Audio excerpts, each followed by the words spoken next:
Hello. How we doing? I'm very excited to continue. Leeway's been pretty good so far. I found the story quite interesting. And yeah, I've been grinding my AR up to 28 so I can continue with this RSVP by the Qixing. And yeah, I'm looking forward to it. It's gonna be pretty good. Let me just boom.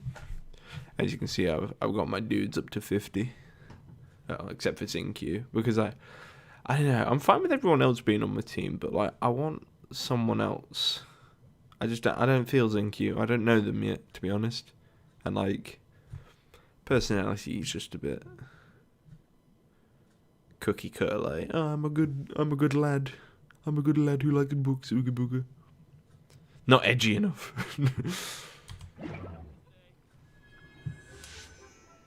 Awesome. What should I try this time? Boom. Navigate. Go to Mount Tianhang. Alrighty. Oh yeah, I've also done like a bunch of got a bunch of fast travels. Still haven't got this area because I really thought this area is going to be like the final area in the zone. I just feel like it will be.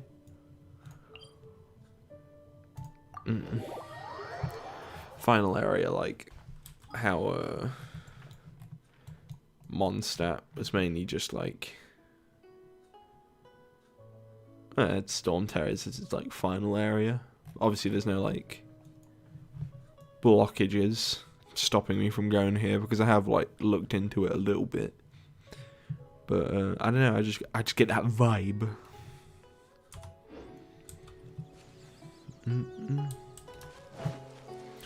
All right.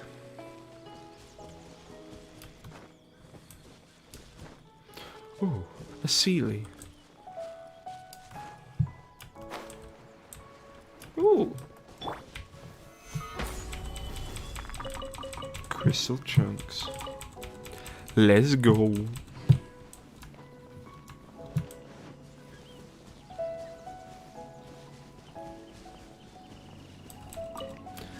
I was doing a few of like the bosses as well, and I think they're like really interesting, to be honest, in this area. Like I liked all the platform shenanigans that you do with the geo hypostasis or whatever it's called. And then the Oceanid, how it's like telling a story almost, is interesting. Stabilize. Exquisite. Unsolicited. Ooh, gee. And all the more valuable for it. Geoculus up here somewhere. Right there. Ooh.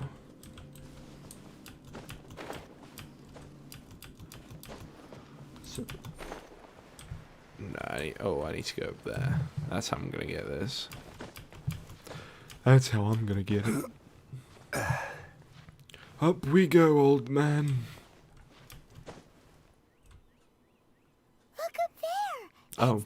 That's the chamber. I guess I triggered the cutscene. That's fine. How do we get up there? This is bad. Paimon's supposed to be your guide, but Paimon doesn't know where the way up to the Jade Chamber is. We should have asked Ganyu. Well, since we want to go to the Jade Chamber, heading to its location on the map is the sensible thing to do. Let's look around. There has to be a way up there nearby. Awesome. I want to get teleported here. Ooh. Oh, hello. Gather. Rain outlines your fate.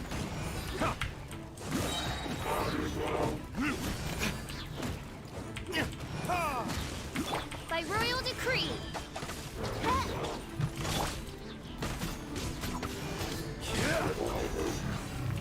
That's cool. Unsolicited. Exquisite. And all quake. Whoa.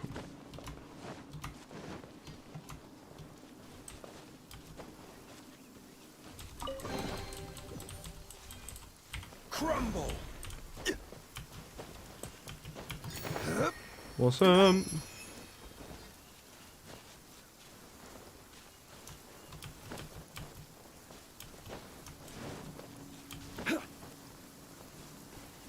Sealy.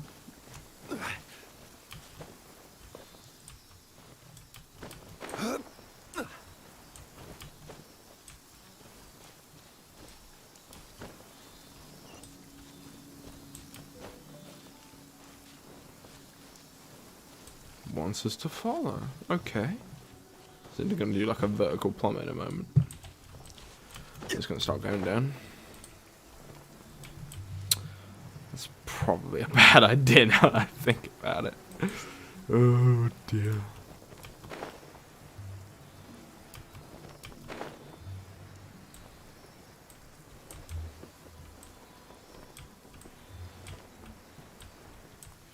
May as well see it through to the end. Oh, this is going to be the other one for that. Or is it going to be something else entirely?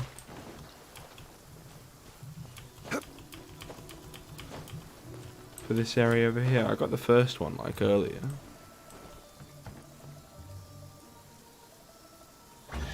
Epic! Unsolicited, and all the more valuable for it. Let's teleport over here again. And walk our way over.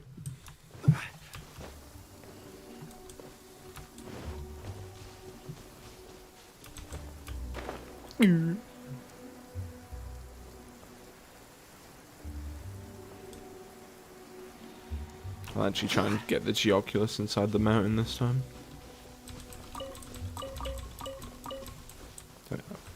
I need to pick up the masks.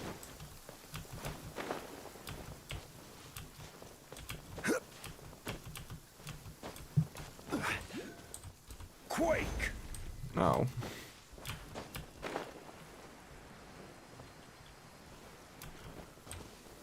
Gather! The Noctilucous Jade.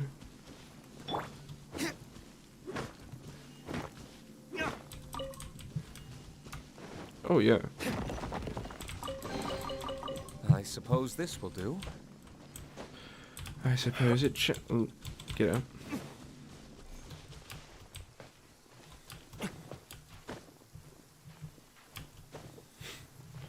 No more cutscenes this time, hopefully.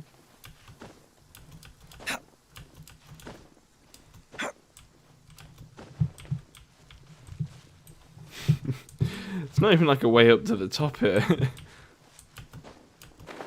It's literally just because I got too close to the trigger point, I guess, of the cutscene.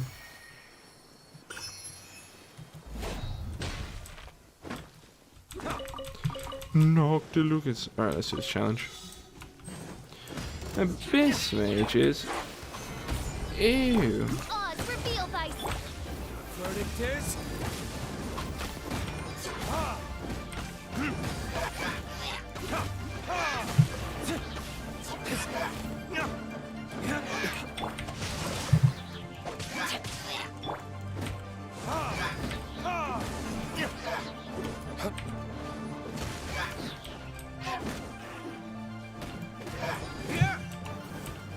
Easy.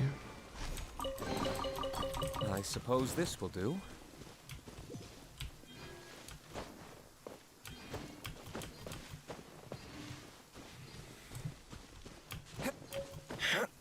Time to scale the mountain then.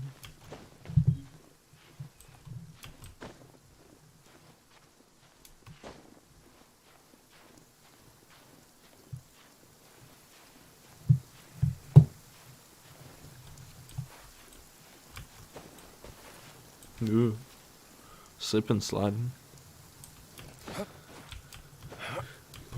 Oh god. Stop. Stop! Stop! Stop! Rain do be fucking me up.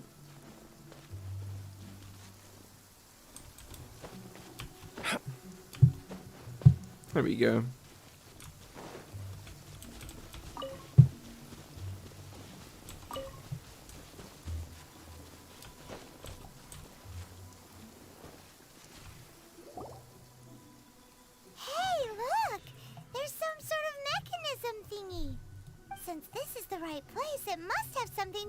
Jade Chamber. Maybe it's the way to the chamber. Yes, this must be the way. It must be the way.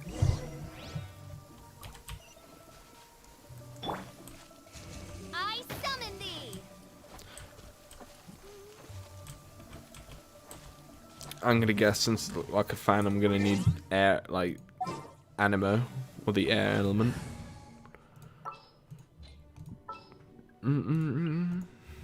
This world is full. It's what I thought.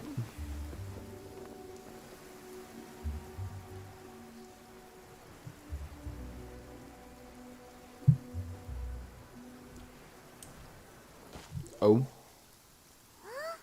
only takes us up to here. Aw, if that wind current was stronger, we'd be able to reach the top in one go. Best we go back to Leeway and ask the Millilith. Huh? Why?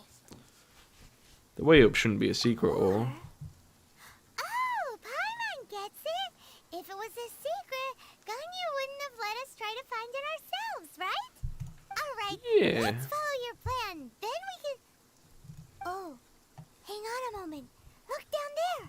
Looks like we've gotten close to the Qixing ballista. Paimon has a new idea. Why don't we shoot you up to the Jade Chamber using the ballista?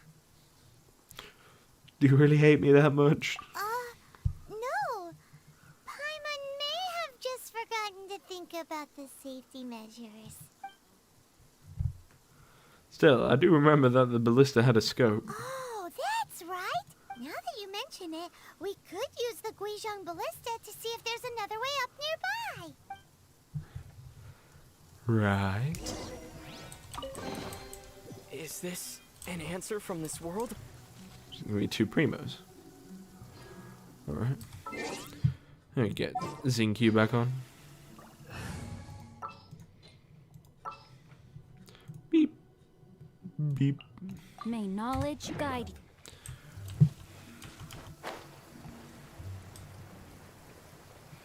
Scoot.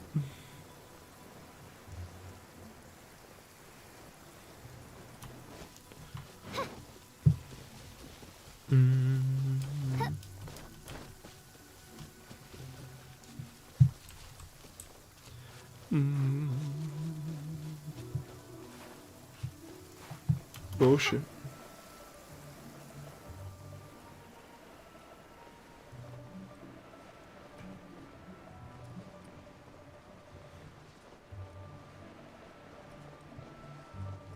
Right now. Oh, the sun's out. Halt! Who trespasses on these hallowed grounds? Hallowed Grot? No, these are the wilds around Mount Tianheng. Exactly. What are you talking about? We're invited guests. What makes you think you can treat us like this? No. Wait. Maybe this was Ningguang's plan all along. She pretended to invite us to the Jade Chamber, but set up a Millilith ambush here to arrest us. You haven't explained the invitation to them yet. Now Paimon's mad. You, over there. This is a trick, isn't it? How shameless. What? We're just on guard duty. What do you mean, shameless? What nonsense! Seize these suspicious intruders at once! Well, here they come. Line them up and knock them down. Bruh. These poor Millilith. Shadow Raven, let night fall. They're going against vision users. To arms! Solidify!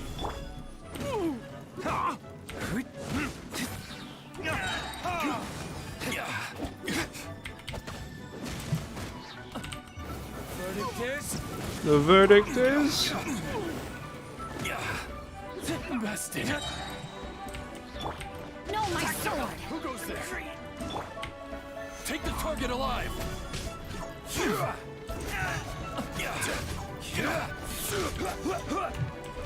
This is order.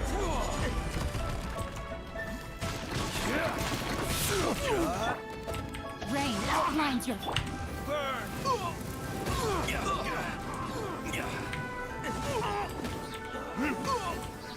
Dead.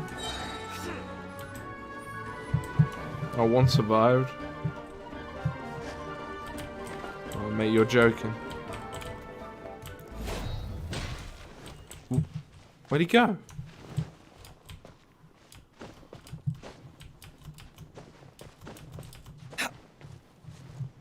You just walk back up to the top, maybe.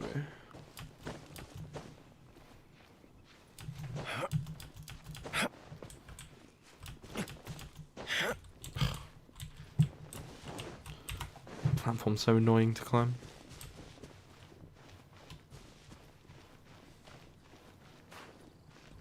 Hey, pal. To arms!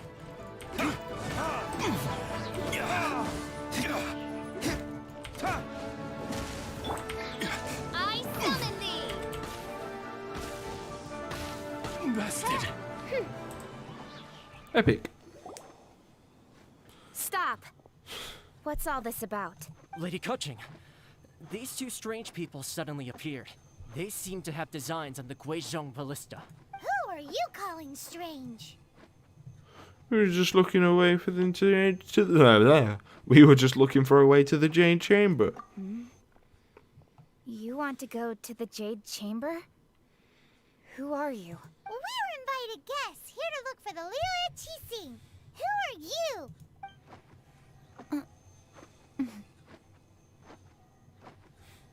Get him, Oz. Well, as it happens, I am one of the Liyue Qixing. Who? I'm Qixing, the Yuheng of the Qixing. I know of you, traveler. You're Ningguang's guests, yes? Didn't expect to meet you here in the mountains. Wow. Paimon didn't think we'd meet some super rich big shot out here in the middle of nowhere either. The Guizhong ballista in Tianheng Pass has long been in disrepair, and yet it was fixed in a single night. I came here to investigate that occurrence. These Millilith are just here to guard the scene, not to arrest anyone. So this was all a misunderstanding? Paimon never would have thought. Thinking ain't hard, Paimon. Anyway, for a mortal to be able to repair an Adepti mechanism is quite the mystery. Even to It's the just a Qixing. crossbow. That was... We only did a tiny part of the work here. Oh, right. So, Lady Yuheng, might you have any idea why Lady Tianquan invited us to go to the Jade Chamber? Just call me Qixing. I'd say that Ningguang's purpose is to request that the savior of Mondstadt take a more neutral stance. Or at least, to not wholly side with the Adepti. We're not taking sides. We spoke with the Adepti. They want to protect Liyue as well. When you say protect, you're referring to their sanctimonious arrogance, aren't you? Huh? You are mortals, and thus under their protection. There was no way they would have regarded you as someone with the ability to assassinate a god. Naturally, they would also regard Ningguang's locking down the area, questioning the citizenry, and pursuit of the assassin to be pointless work. Perhaps they even wonder if there might be a cover-up. Interesting. I'll say it like it is. They're underestimating us. Well, you've got a point there.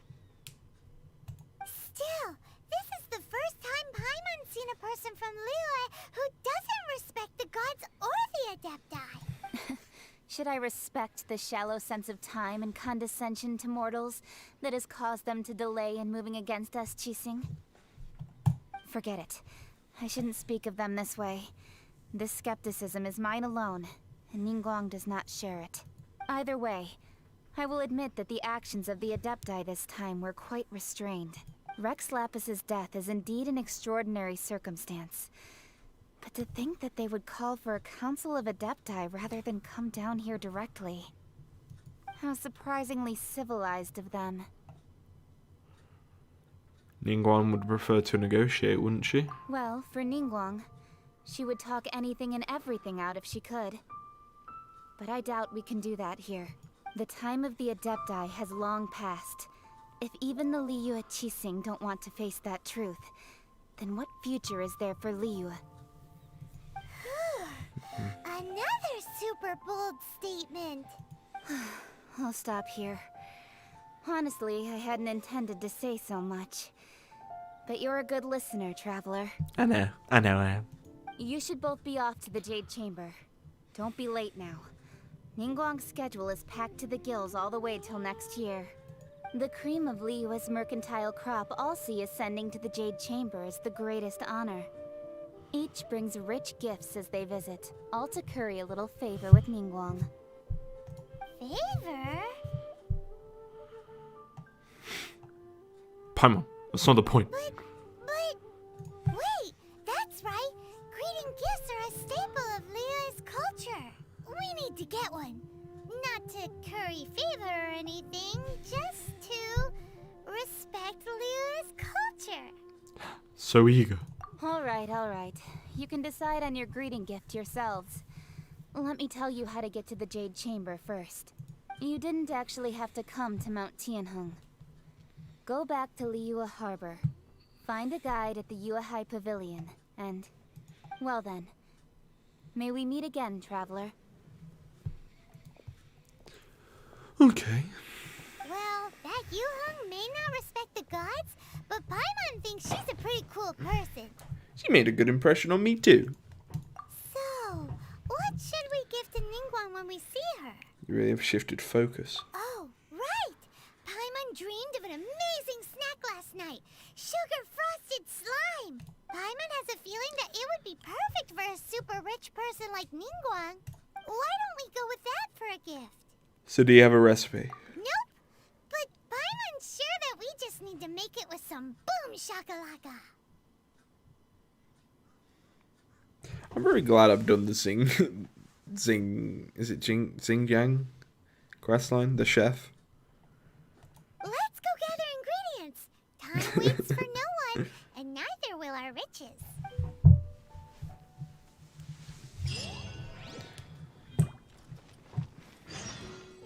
Ooh, we're going into the valley now.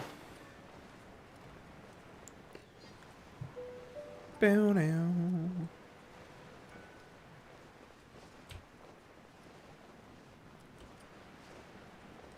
I'm gonna go for this first.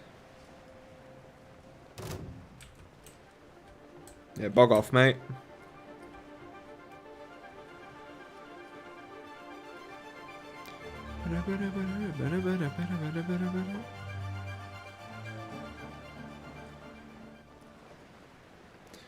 Almost there.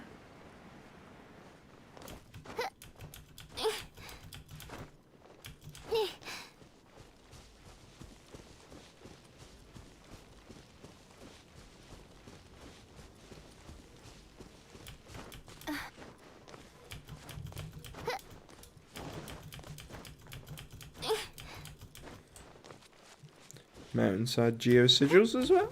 Let's go. Oh, there we go.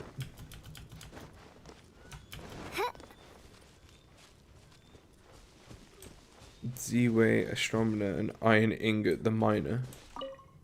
Hello, Traveller. What are you doing? As you can see, I'm making some astronomical observations. I discovered a few new asterisms recently. Would you like to hear about them? Isn't it inconvenient to get around at night? That is the case somewhat. But the stars will only appear in the night sky, so it can't be helped. I've also developed a countermeasure. This is known as a small lampgrass, which glows in the dark. It's not bright, but it gives you a sense of security. If you often travel in the dark yourself, consider bringing a few of these along. Thanks. Eininger? Hello, how are you? What are you doing? Actually, the mine at the chasm has been sealed off. I have nothing to do at the moment. So I came here to study some astronomy from this nice lady. Learn something new, you know? Take a look. Doesn't it look amazing from this angle? You like stargazing too? I sure do. Just because I'm a miner with not much education doesn't mean I'm any less curious about the night sky than you. Look at this one, so exquisitely composed, so graceful and lovely. Awesome! You're not talking about constellations, are you? Hey, cut that out. Can't you see I'm watching the stars very intently? Would you like to follow? I mean, would you like to learn about astronomy from this lady? Shoo, shoo. First come, first served, don't you get it? Now take these oars and scram and stop disturbing our stargazing. Okay. Simp. Lizard. Oh, missed it. Hello. Mom. Nice. That's all Leeway discovered, I think. Epic.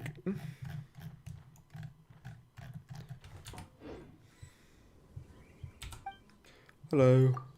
I have some Geoculus for you. Now I need 10 more. Awesome. Beep. Beep. Give me them microscopic amounts of primos.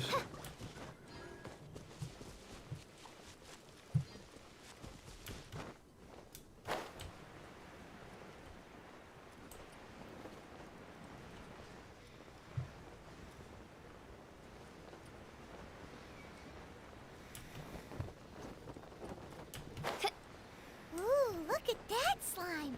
It looks crystal clear and very delicious. That's the one.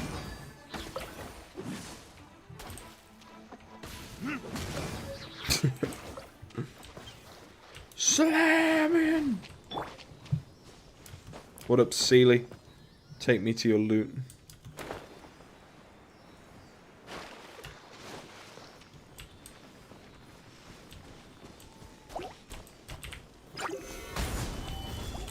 Order guide you.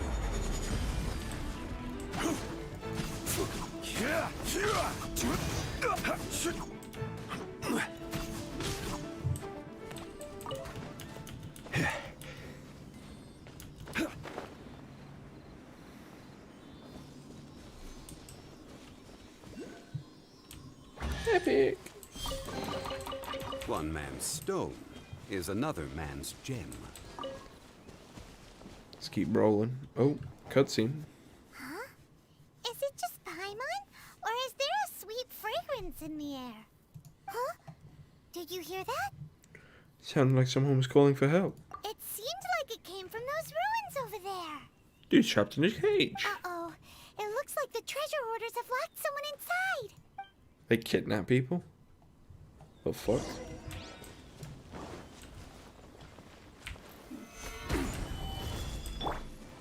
Midnight Phantasmagoria! Verdictus?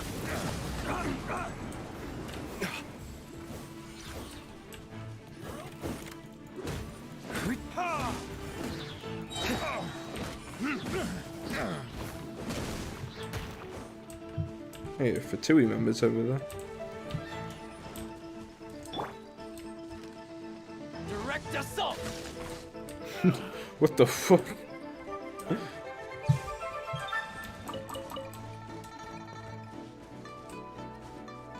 Hey, pal. Don't have a cage key. Oh, hello.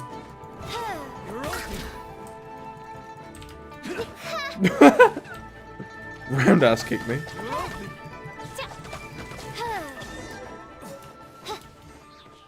Thanks for the cage key, nerd.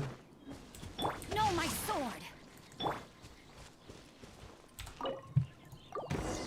Meng Den, what's going on? Thank you for your help, kind travelers. If you hadn't come to my aid, I surely would have rotted in this cell.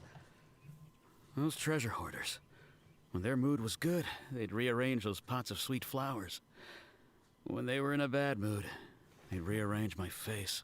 Jesus. Aw, it was nothing. No need to thank us all at once or anything.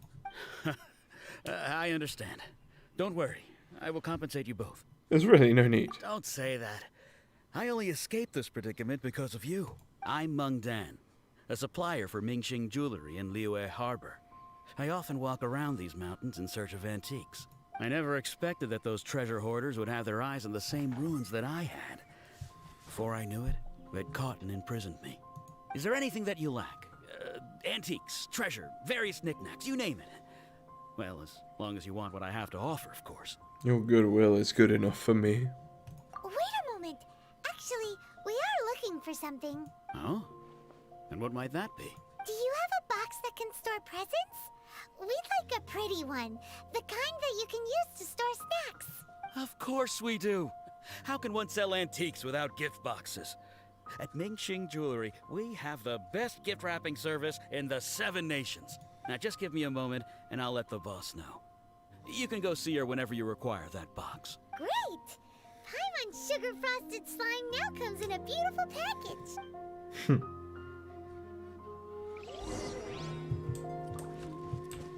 Oh, yeah. 2G Oculuses? Pog!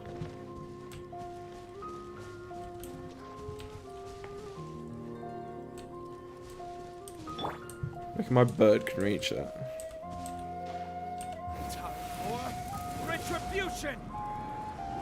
Nope.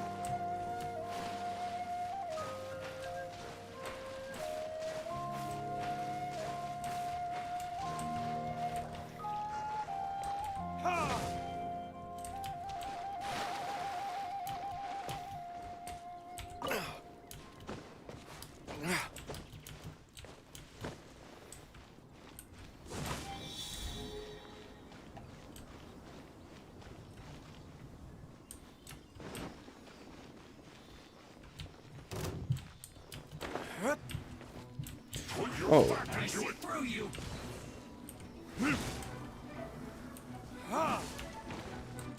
Don't be a killjoy.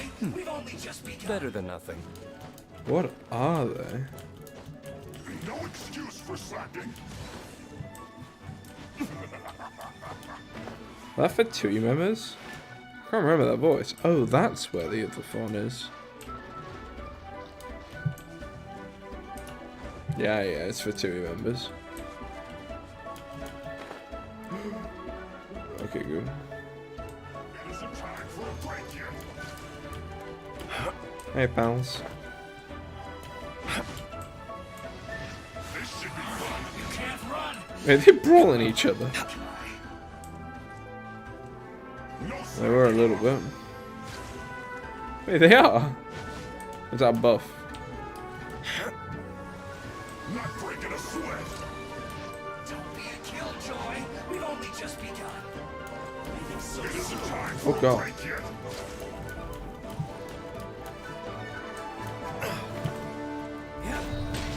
This should be fun. Oh, no. No rest for the wicked. You can't run. I will have order. I see through you. I miscalculated. Verdict is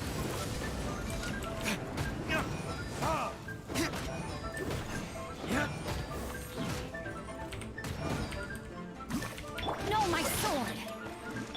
Oz, reveal thyself. Not breaking a sweat.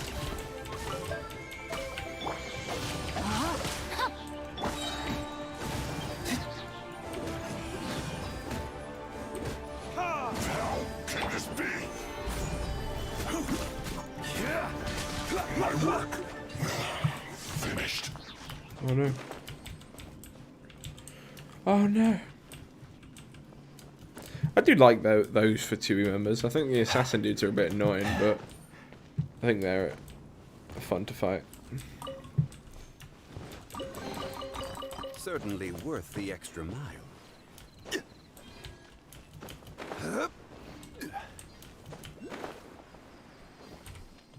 rise.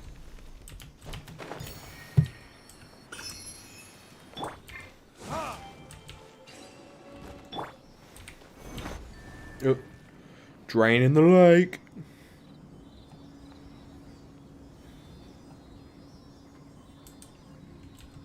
Where are we going, Sealy?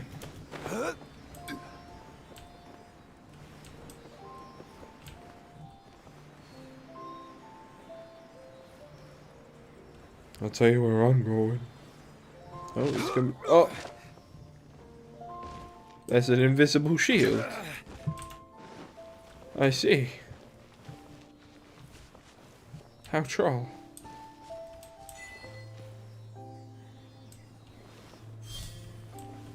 Right.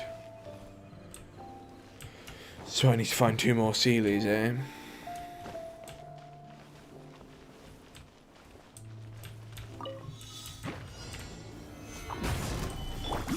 No rest for the wicked. Time for retribution!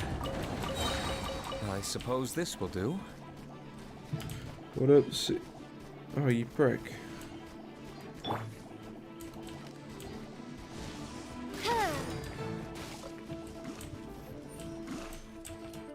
Go this way.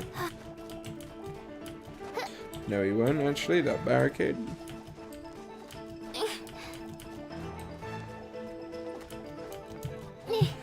What up, fuckers? Oh, goodness gracious. By royal decree.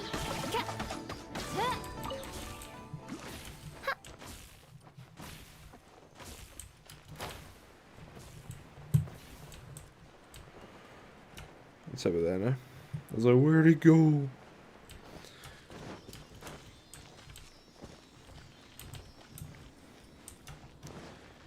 Another one. Oh, and that's the last one, eh? Ah, hi there.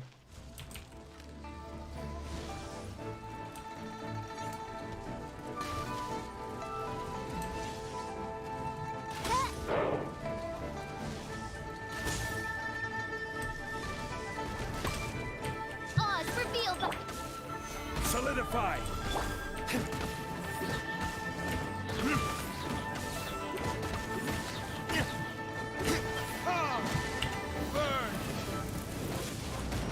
No, my sword! As you wish, main Fräulein.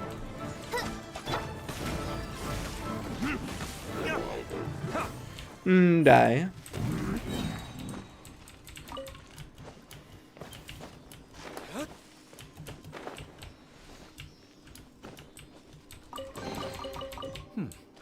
Better than nothing.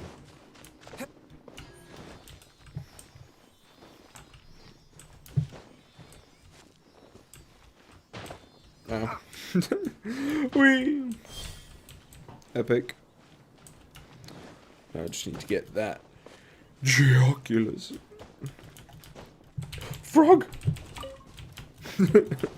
I just fell down on my face.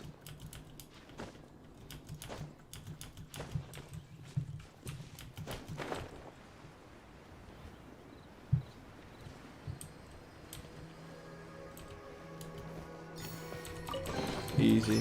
We'll need more where that came from. It opens an updraft, okay. That was pointless. Alright. Let's go to the actual jewelry shop.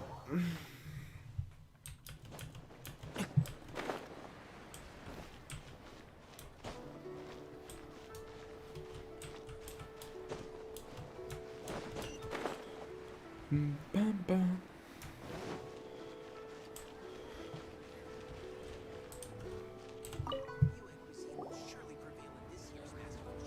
Hey there! A guy called Mung Dan told us that we could get a nice and shiny box from your store. Uncle Mung already told me about it. Thank you both for saving him. Many of the best goods in our store were found by Uncle Mung. If anything were to happen to him, it would be impossible for us to continue doing business. Here, this container is itself an antique, with at least 140 years of history. It's already been cleaned. Will it do? Yep. It's great! Hang on a moment. Could we borrow one other thing? That sounded like they didn't have the voice line and they just spliced together different words to make it sound like a sentence. Can we borrow one other thing? Sure. Please help yourselves. As long as it's on our shelves. Traveler, this clay pot looks really awesome. If we use an antique as our mixing bowl, we should be able to make a great snack. It's done! The one and only sugar-frosted slime! Carefully now. Into the box it goes and dust it over with a bit more powdered sugar. Oh, yes. You might want to use these 2 freshly picked flowers as decorations, too. Woohoo! It looks beautiful! I'm still not sold on this gift idea. Great! Now that we've put all that we've got into this box, let's go to the Jade Chamber to see Ningguang.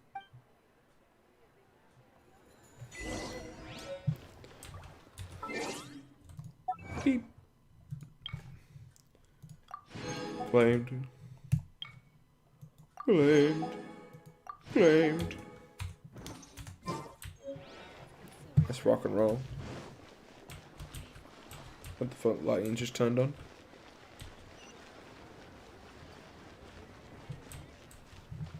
Oh. We'll need more where that came from. Ooh.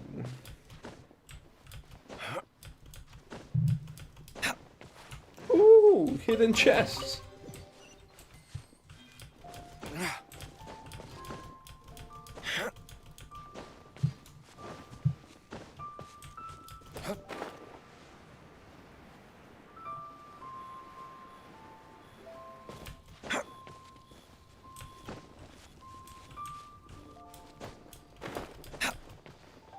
Howdy. According to Qixing, this is what we should say. Excuse me, do you sell the moon here? Yes. How many would you like? It's not convenient to speak of numbers here. Ah, well said. Please, use this to ascend to the chamber. Yes, speaking of which, are you two the guests that Lady Ningguang has arranged to meet with today? Yep. And yet the code they used was not the one for guests, but for the Yuheng. What's going on here? Oh. Surely Ganyu should have told us that.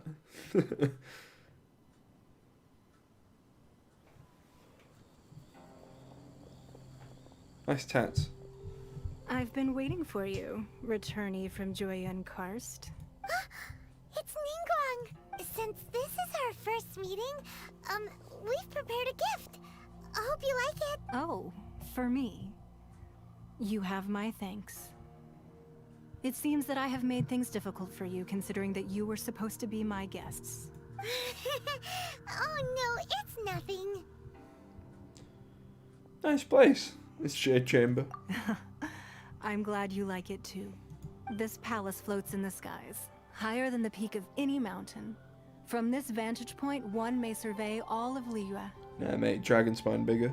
I have been gathering the funds necessary to build it from the time I began learning the merchant's craft. And since becoming the Tianquan, I have spared no effort in hiring the best craftsmen to constantly extend it. At first, it was but the size of one room. Now, it is large enough to blot out the moon in the skies above Liyue. One day, I believe it will overshadow all 7 nations. This Tianquan does not lack of ambition. Not many from outside Liyue earn the right to ascend to the Jade Chamber. But I have been in correspondence with the acting Grand Master of the Knights of Favonius, who spoke highly of you. As such, I have been putting eyes and ears out ever since you reached Liyue. What? And I finally got wind of your movements when you were on the way to Wangshu Inn. Wait, was Vergoldet one of your people? Just Vergoldet? No. Everyone at Wangshu Inn is one of ours. Including Zhao? We also ran into the Yuheng not long ago. At the Guizhang Ballista, yes? You weren't peeking on us from the skies the whole time, were you? I fear that peeking would have been a little difficult from this altitude. Our eyes and ears are more than sufficient. You two are very interesting people, after all. It would be natural to take an interest. Qixing said that the Qixing would not wish ill on Rex Lapis. Well, I wouldn't expect you to trust us, considering that you have had far more interactions with the Adepti. The reason I invited you here was to clear up some misunderstandings.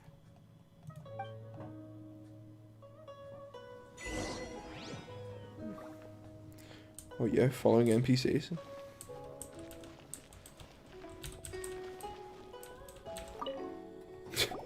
I believe that you've heard of the Archon War. Rings a bell. Many gods used to walk this earth, and many long wars were fought between them that did not abate until 2,000 years ago. Much blood was shed, and many lives were lost. In the end, only 7 victors remained standing in Teyvat. They built cities and nations on the corpses of the vanquished, and thus began the era of the 7. You can see Goyun Stone Forest from here, I trust. It is no natural rock formation. Those are giant spears of rock hurled by Rex Lapis during the war. Beneath the spears lie those cast down by Rex Lapis in those days, gods that failed to seize the title of Archon. Interesting. Not only is it true that gods may die, but so too has the membership of the 7 changed over the last 2 millennia. Rex Lapis's passing is an unimaginable disaster for Liyue, but the Order of the 7 will not collapse simply because of that. Another Lord of Geo will arise sooner or later. Yet, how are we to forget Rex Lapis? When that time comes, the relationship between the people of Liyue and the gods and Adepti will surely be different from before. Even in a new era, the Liyue Qixing remain Rex Lapis's former subjects. Do you really think us capable of having played a part in his demise? Of lacking the foresight to see the certain repercussions? Why hide the Exuvia then? That day at Yujing Terrace, it was also very sudden. Even I was caught completely off guard. You were there, you no doubt saw. But our enemy has long lain hidden within the harbor. If we do not act against them now, they will surely gain the upper hand. Hiding the Exuvia was a necessary maneuver to take the initiative back, to play the spider while our foes scurry about. Who's this enemy you're talking about? What do you think, Traveler? It's him, isn't it? I was gonna say the Fatui. I don't know about child. Huh? What are you two talking about? Well answered. The scenery out here is fine indeed, but the wind is a little strong. Our preparations to receive guests within are complete. So please, this way. I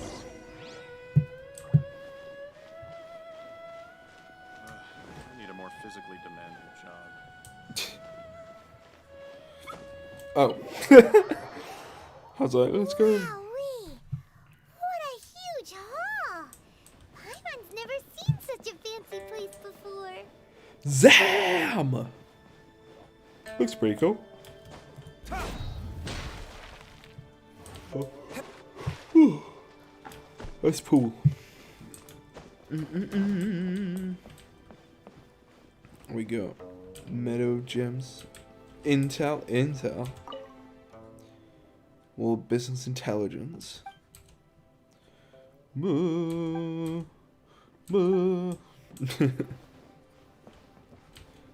How we doing, Ningguang? Be at ease, you two. Make yourselves at home if you wish. Can we really? I have invited you two here as friends. And when friends come over to play, our enjoyment comes first. Naturally. Is that what I think it is? Ooh, isn't this that legendary wall? Why, you've kept your ear to the ground, I see. That's because even the storytellers are talking about it. Everyone's after a piece of paper from that wall. It's super famous. That's because that wall records Leo's secrets. Merchants have always been attracted to secrets. But the secrets of the mercantile world are of no interest to you, are they, Traveler? You're rather special, really, and I think you're quite aware of that. If possible, I'd like to have your trust. But if you were to choose the more trustworthy person between myself and Qixing...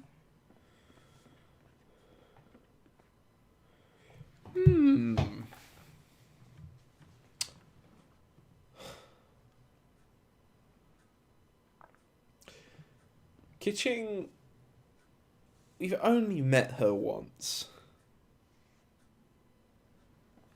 We've only met her once.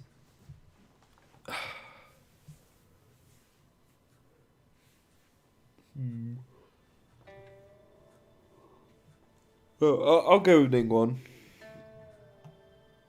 I'll go with Ningguang. She told me a fun fact about Rex Lapis, so I was like, oh, okay, yeah.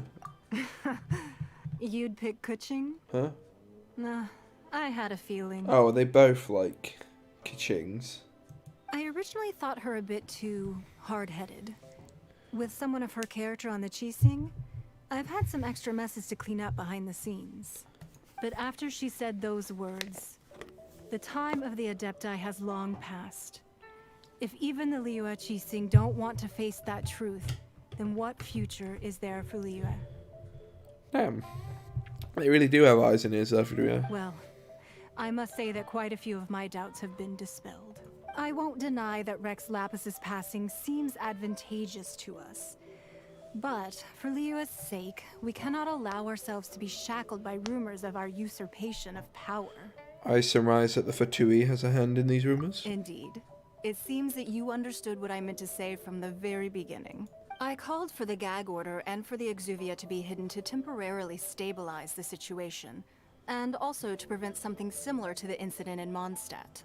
With Rex Lapis's death, the Fatui have busied themselves with many clandestine actions beyond their diplomatic remit.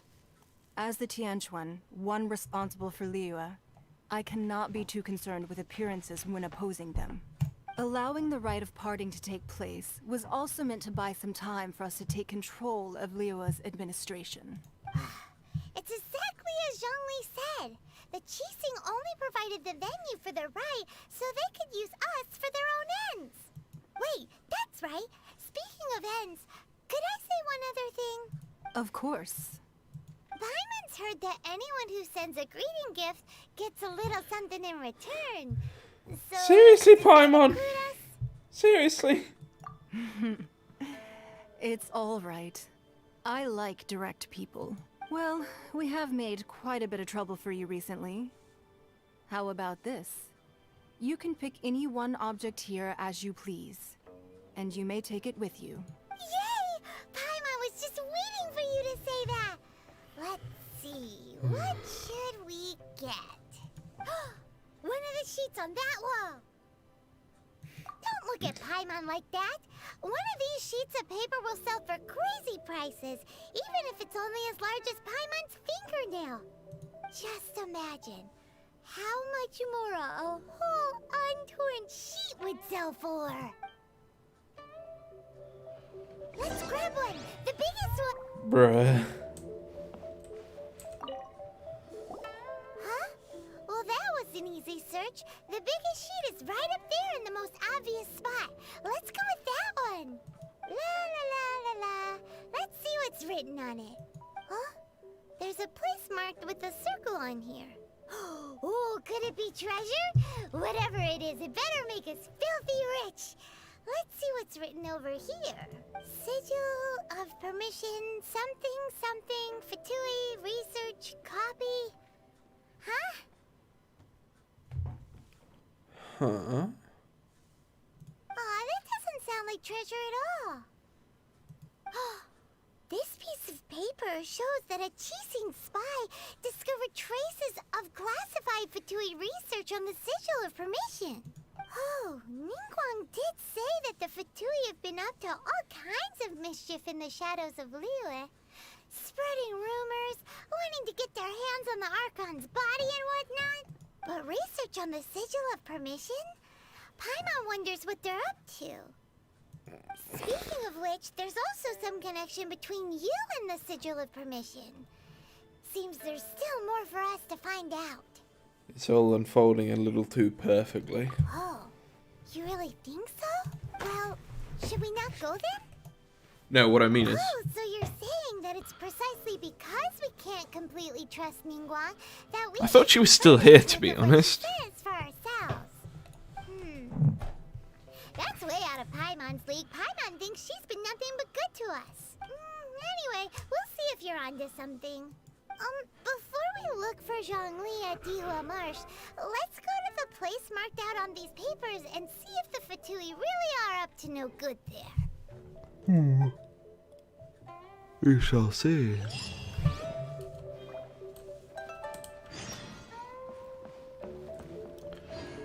Bum bum bum bum. Walked all the way over there, eh? Let's have a gander. The Fatui research.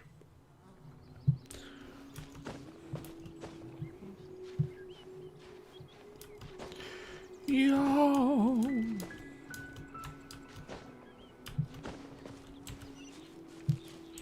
Well, that's obvious. Oh, yo. I already did the puzzle here. Ooh.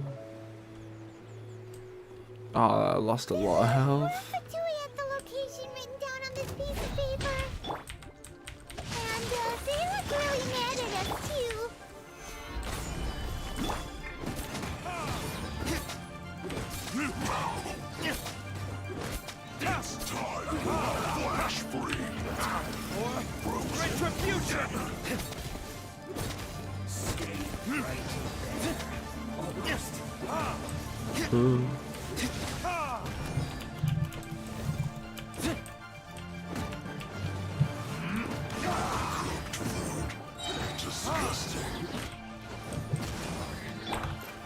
Stabilize.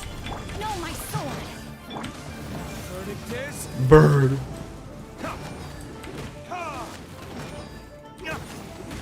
let's end this quickly. Order guide you. Gather. By royal decree.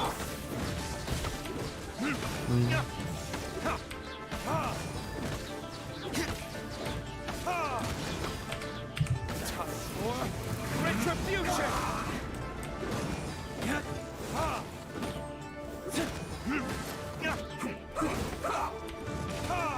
Damn it. Damn it. I summon thee. Midnight Phantasmagoria. Let me weave you a burst. Rain out my... Quickly. This isn't good. Oh, God. I need to eat something. Sure, let's eat a meat roll. There you go. Investigate the Fatui's research.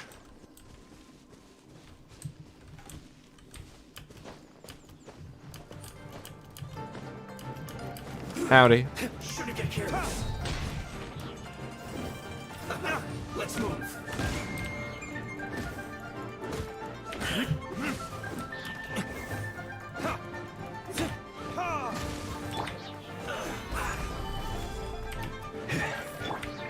No rest for the wicked. This was well done. You need to hurry up. An unfortunate fault.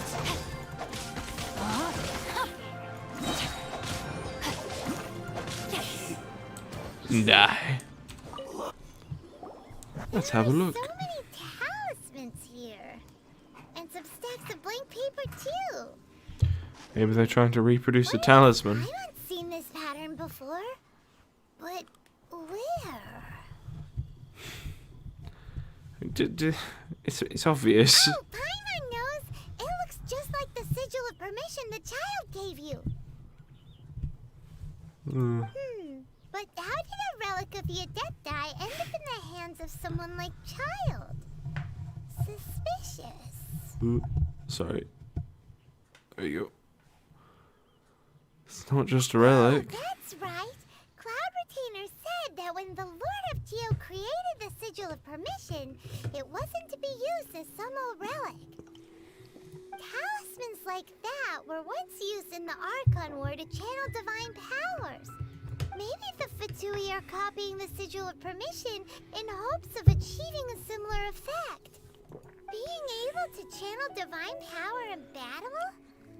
Whew, that sounds pretty dangerous. Seems the Fatui are definitely up to something. And the plot thickens. We'll need to keep an eye on Child, that's for sure. Indeed. Alright, that's enough sticking around here. We gotta go meet up with Zhongli soon. The last stop on our rite of parting preparations tour is Dihua Marsh. Let's go! Paimon hates being late. Bam, bam.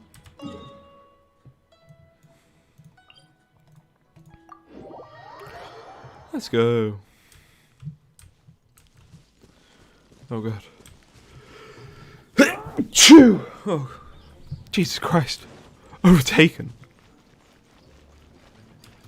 Bum, ba-da-da-bum. Oh. Tell you what. So fucking excited for Elden Ring. It's gonna be Pog. What up, G? Right on time. I myself only arrived moments ago. Okay. Did you enjoy your visit to the Jade Chamber? It was so big and pretty and expensive. Paimon's never seen such a fancy schmancy place before. Indeed. It's second to none in all of Liyue. Then you met with Ningguang, I trust? What did you talk about with her? She's super rich and so generous. Paimon thinks she's very friendly. Business people are always friendly when it suits their interest. Yeah, his take on Ningguang is quite different from Paimon's. He thinks that even the tactless Yuheng is more trustworthy than her. Oh. So you also met with Qixing then? What did she have to say? She said the time of the Adepti has long passed. If even the Liyue Qixing don't want to face that truth, then what future is there for Liyue? No respect for the divine. Indeed, contrary to the ever-bold Qixing, Ningguang is more of a businesswoman at heart. Though they are both members of the Qixing. Although she's friendly, there's no way of clearly discerning her true intentions. She's very intelligent. Oh, she's very ambitious. She said she wants her Jade Palace to like cover all of the nations. Yes, she has only relied on herself to rise to her current position. No ordinary person could ever achieve that. It's said that she's the one behind the constant expansion of the Jade Chamber. It's the second most important thing to her. Even if she ever gave up the position of Tianquan, she would never give up the Jade Chamber. The Jade Chamber is only second. What's the most important thing to her then? Why, Mora, of course. Makes sense. All Ningguang talked about was the Fatui this and the Fatui that. She said that after Rex Lapis was murdered, the Fatui have constantly been trying to sink their fingers into Liyue, and that they aren't to be trusted. That is how the Fatui have always been. It doesn't surprise me in the least. And now they are trying to reproduce the Sigil of Permission. No matter what they may be planning, you must be careful when dealing with the Fatui. Always be on your guard. So, is there anything we need to get for the rite of parting in Dihua Marsh? Yes, as a matter of fact, there is. Today, we'll be gathering wild glaze lilies. Glaze lilies? Well, why did we come all the way out here? Doesn't the garden in Yujing Terrace have some? Even Qingsa Village has glaze lilies. Oh, right! Paimon remembers that Madame Ping is always tending to flowers. Maybe we could ask her. No. Those lilies have all been gardened by people. They won't do it all. We need the au naturel. Dihua Marsh used to be full of glaze lilies.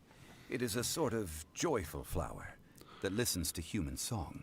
Before the Archon War, Dihua Marsh was all dry land and fertile soil. But the war caused landslides, and the land was flooded, turning it into the marsh you see now. Nearly all the glaze lilies were wiped out. Of course, there are some kinds of flowers that have been preserved and gardened by people in the city. But very few people know that glaze lilies may still be found in the wild. Wild glaze lilies have the strongest fragrance. If we want to follow the true tradition of the rite of parting, we must grind up the wild lilies and place the powder in a censer of everlasting incense. But I'll need your assistance in gathering these flowers. You need me to pick them up? No. I need you to sing to them. Singing to the flowers will make them more fragrant. So how good is your singing? I'm a pro. Just let me step back and listen and DJ Palm Wonderwall. Why doesn't Paimon believe you?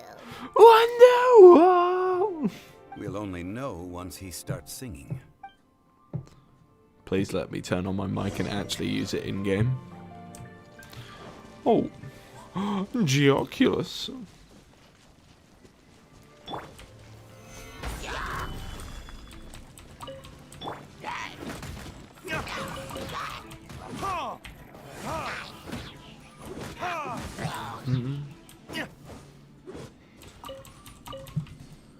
Give me iron chunks.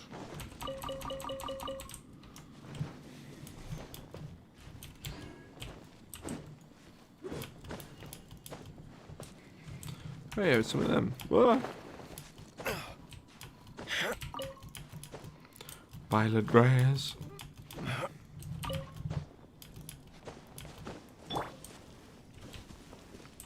Crumble. Damn, I actually am gonna have to switch to. No, man. What? There you go. Just what will we come across? Oh! Tragedy.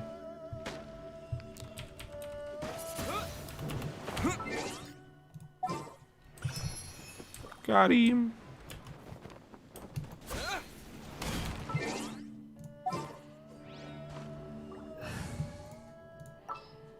Boom, boom. Chivalry will never. Chivalry will die. Alright. Down river.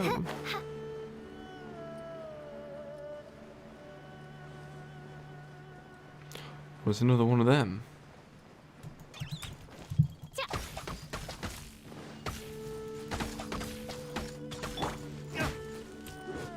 Where you going?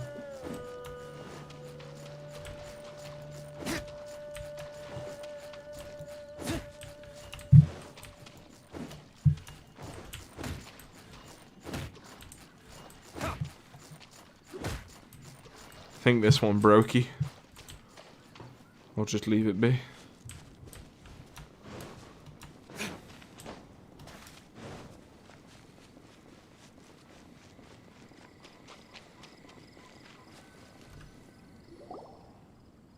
It's time to sing whenever you're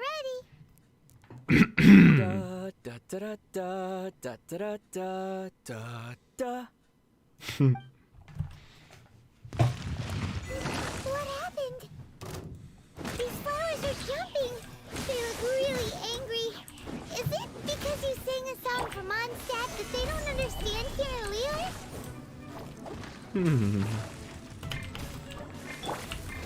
Verdict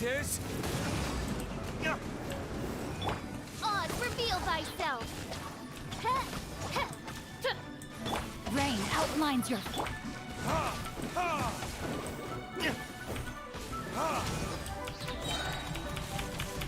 Break free! Break free!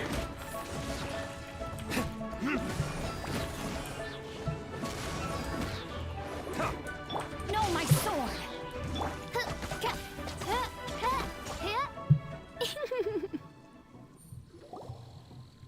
Those weren't glaze lilies. Glaze lilies wouldn't hit people. Flowers put up quite a fight. This little monster is known as a whopper flower. Strange.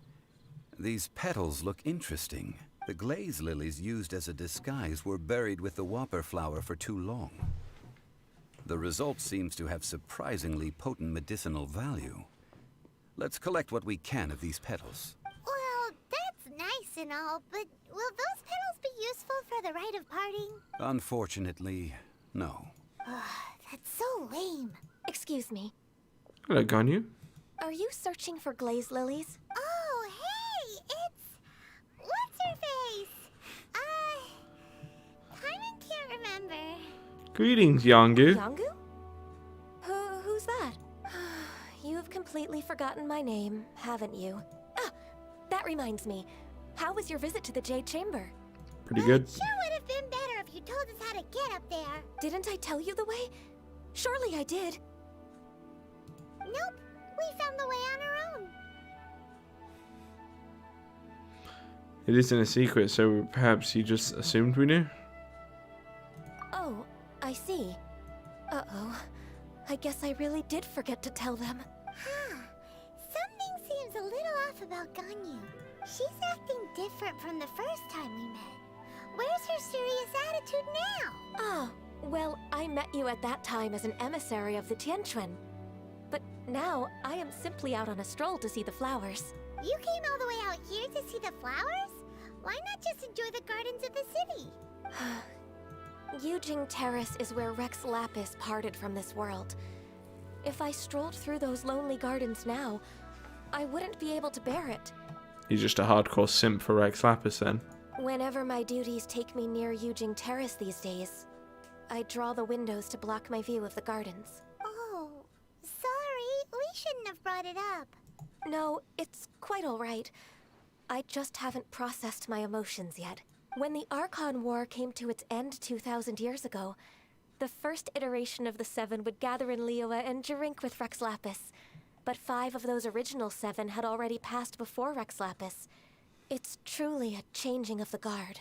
So that means... Yes. Now that the spirit of Rex Lapis has returned to the heavens, only Barbados of Mondstadt remains of the first 7. The other 5, including Inazuma's Raiden Shogun, are no longer the same friends from 2,000 years ago. Of the current 7 Archons, the youngest is Sumeru's god of Dendro. She is merely 500 years old, whereas Rex Lapis was more than 6,000 years old at the time of his passing. This means that Liyue had been under Rex Lapis's rule from the moment it was first founded 3,700 years ago. The city has never had to bid farewell to its deity. So what do you think of this farewell? Huh? This is a little sudden. As a mortal, I've never dared to imagine a Liyue without Rex Lapis. But as an Adeptus, I think I will eventually come to grips with reality. Since Rex Lapis has passed, the time of Liyue's contract with the gods and Adepti has now reached its end. Huh? Did you just say, as an Adeptus? Yes, I am a mix of human and Qixing. Adeptus blood flows through my veins. I fought for Rex Lapis and the city of Liyue during the Archon War. After the war ended, I signed a contract with Rex Lapis and took the position as secretary for the Qixing. I've continued those duties to this very day. So you're how old? That explains the forgetfulness. She got the dementia. Well, let's save that conversation for another day. You say that you are here looking for glaze lilies? I also know where wild glaze lilies can be found. See, I've just picked one myself. Here, you may have it if you wish. We dare not refuse it. Oh, so did you sing a song before you picked the lily? Indeed, I did. I know this tradition well. In fact, I sang a local Liyue ballad to it. Wow, so you really know your stuff, too. Thanks, Ganyu. No, it is you who I should be thanking. If not for this chance meeting, I never thought that I would be able to contribute to the upcoming farewell for our ancient lord. Damn. If you would excuse me, I should return to my work now. Good luck. Bye. And that just about does it. Our preparations for the rite of parting are mostly finished. Given the ease of picking glaze lilies, I think this was a fitting end to our tasks, in more ways than one. Zhongli, you seem suited to be working in agricultural development. Yeah, Paimon can already imagine him starting a business in Liyue. I've had enough ventures in my life already. Beginning a new undertaking is always difficult at first, and requires no small amount of effort. And once business is at full steam, the stress of it all only wears away at you over time. So you must be careful to take the time to step back and re-examine yourself. If left unchecked, the wear and tear on your heart may go well past mending. Damn, bro, he literally just said you seem good at horticulture. Wow. See? Zhongli sounds like he's already seen it all. Alright, I think it's about time we head back to Liyue Harbor now.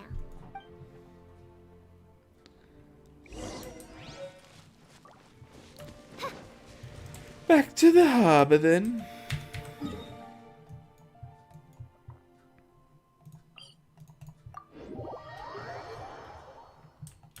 I'm just ready for the Fatui to make them move.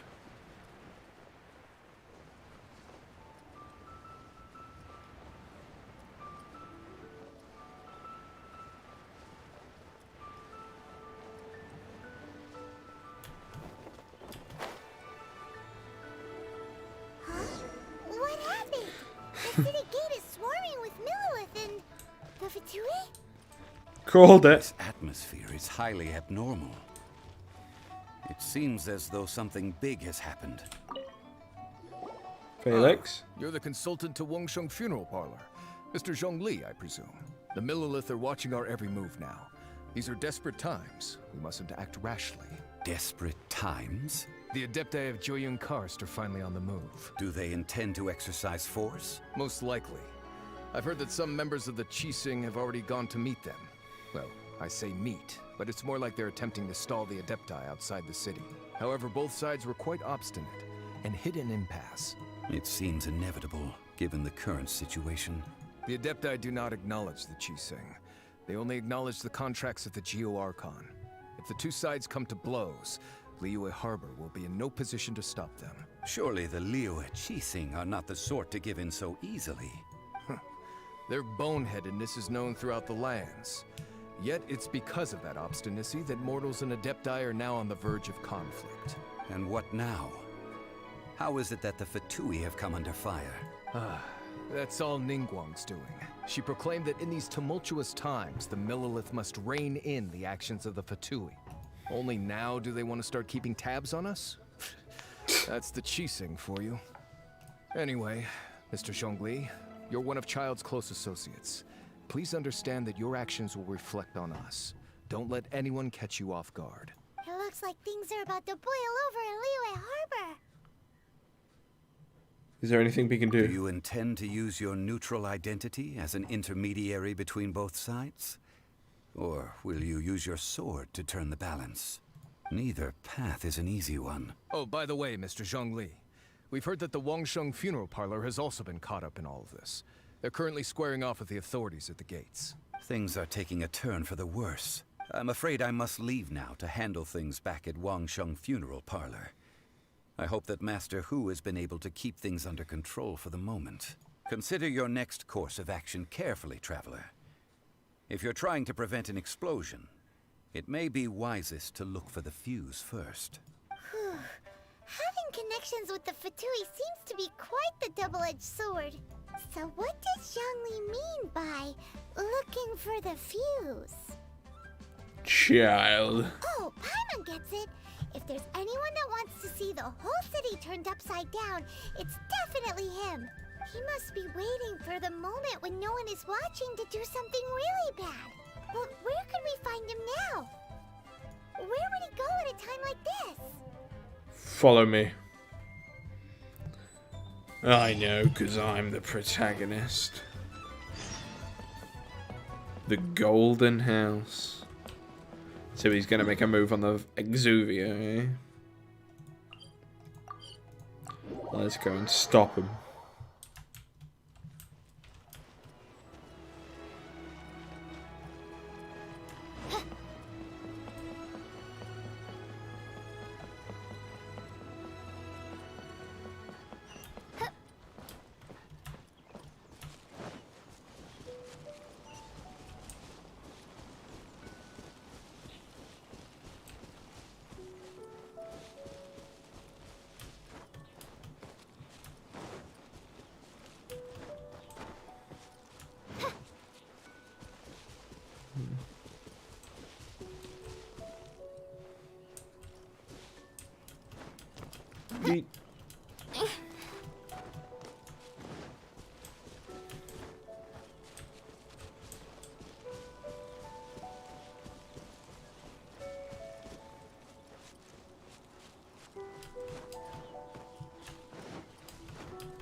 Let's fly. And stop this shenanigan.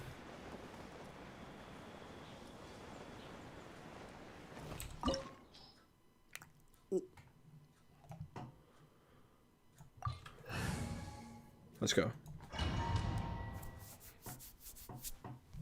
Wow! This is the Golden House? It looked impressive enough from the outside, but who would have guessed that it was even fancier on the inside? And so full of Mora. This is where all of Teyvat's Mora is minted, right? In that case, maybe they won't notice if a few Mora go missing. There's a dead dude up there. If it were that easy, this place would have been emptied long ago. Oh, so it's a trap! Tricky, tricky.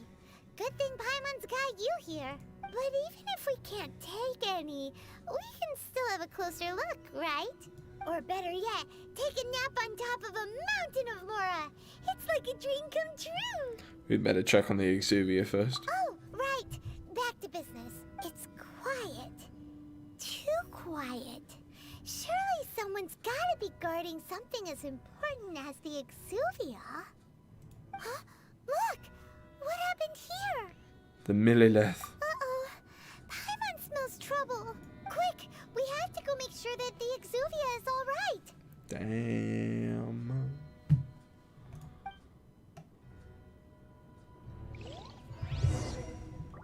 Examine the Exuvia. This is a boss fight arena if I've never seen one. Oh, that's just his... Yeah, that's just his leg. I was like, what the fuck am I looking at?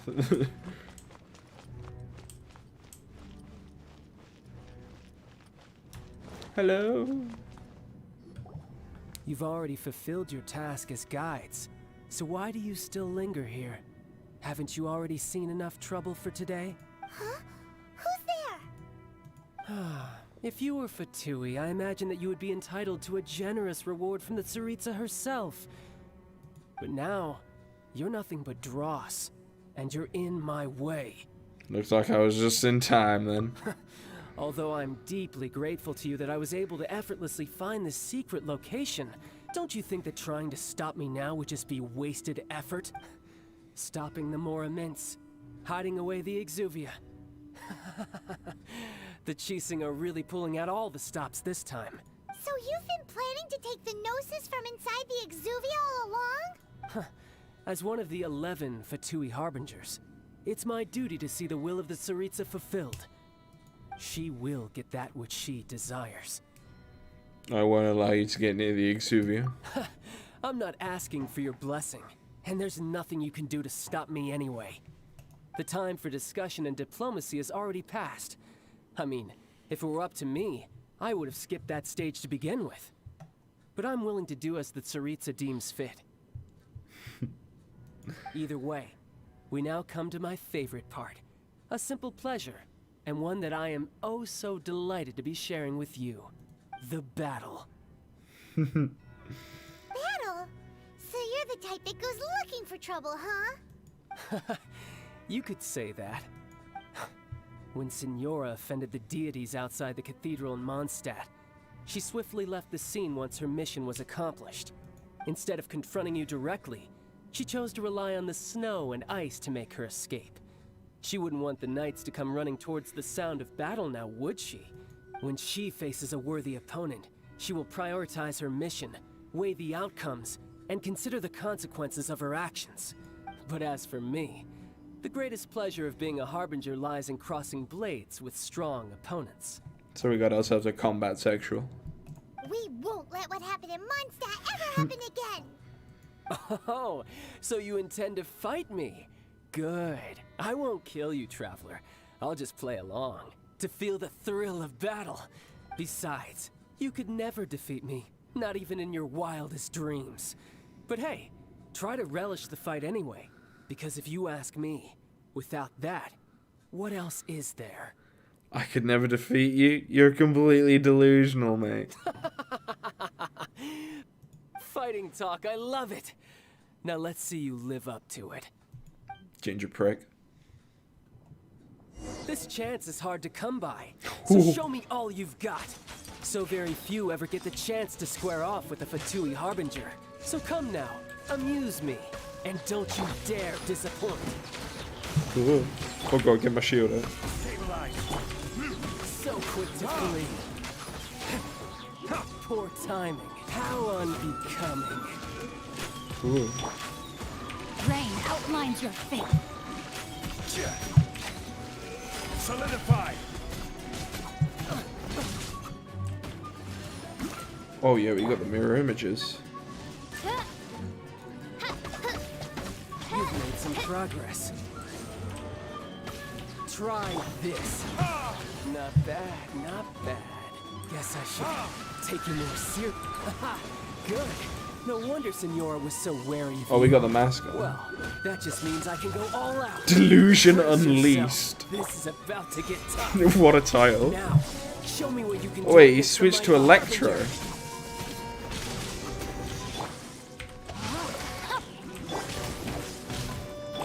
By royal decree.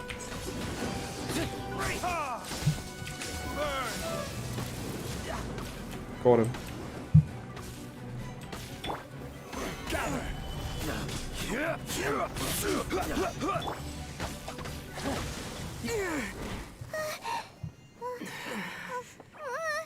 Not bad. Your swordsmanship is quite impressive. But that's about as far as you'll get.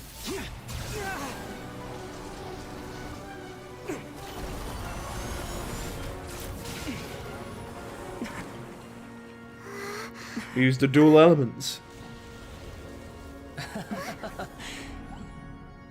Didn't think you had that card hidden up your sleeve. You were just playing it to get close to the Exuvia!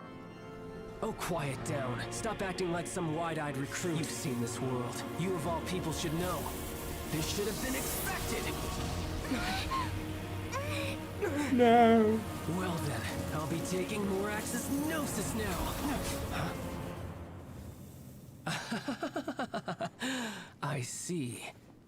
Well, this is most unexpected. You beat me to it, didn't you? We don't have a Gnosis. What?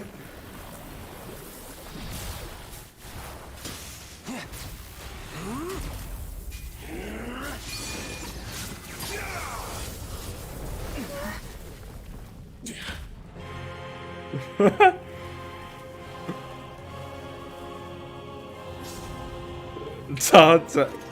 Jesus. This is going to cost you.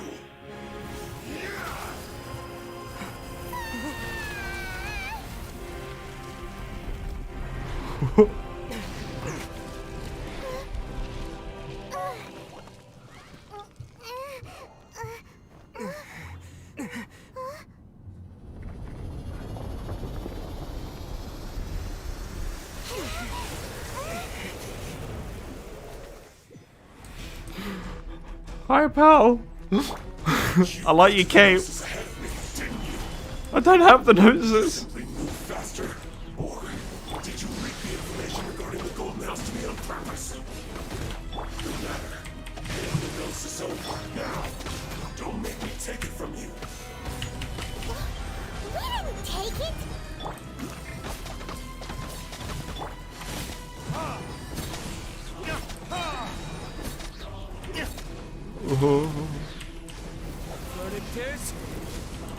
Bird.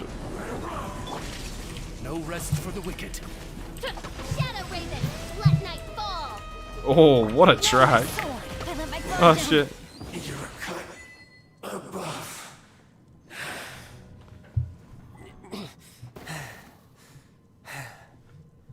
Look! Child's back to normal again!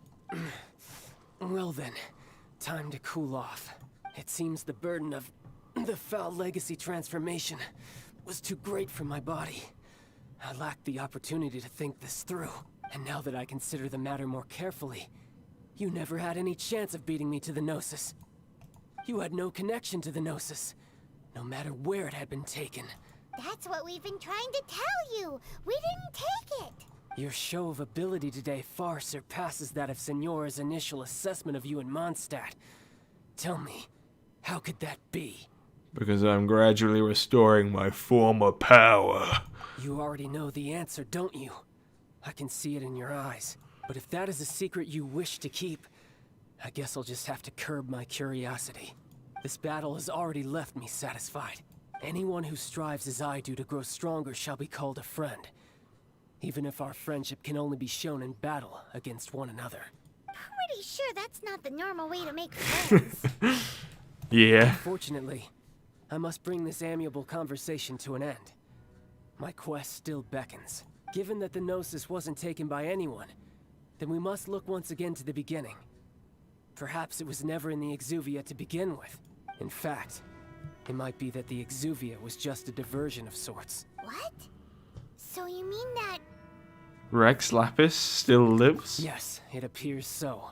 Interesting to say the least. It seems that the guardian deity of the capital of commerce is also well versed in little maneuvers beyond the boundaries of contracts. As such, we must now look to our backup plan. Backup plan? I had hoped it would never come to this, for the weak will be swept away in the process. The truth is, the world belongs to those who pursue strength. I seldom willingly involve myself with the weak. Unfortunately, we cannot be picky about our methods as Fatui Harbingers.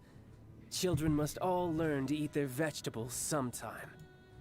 So what are you planning to do? I will awaken the god that lies dormant beneath Guyon's stone forest. A god? Oh. That which sleeps in the deep. Osial, overlord of the Vortex, who was defeated by Morax, the Geo-Archon in the Archon War, and who has remained pinned beneath the waves by the Geo-Archon's stone spears ever since. If such an ancient god were to be unleashed upon Liyue Harbor, defenseless without the protection of its deity, do you think the cunning Rex Lapis would just stand aloof and watch the ensuing destruction? But the Archon War ended 2,000 years ago. How can an ancient god appear in a world now overseen by the Seven? Simple. I've already prepared the means to awaken it. Oh, he's gonna be using the fucking sigils. Hey, those are sigils of permission. Oh, Paimon remembers now. The Fatui have been researching them. You've been trying to duplicate them. Indeed. The one that was given to you was just a byproduct of our research. With the power of so many sigils of permission concentrated in one place, along with that which was bestowed upon me as a harbinger by our Tsaritsa, breaking the subduing might of the Geo-Archon spears for a time should be no obstacle. Using the powers of ancient gods in such a situation fails to interest me, and is largely against my principles. But knowing that such an action will not only force the Geo-Archon to show its hand, but you as well, that makes matters a little more intriguing. Oh, he's just going for it straight away, is he?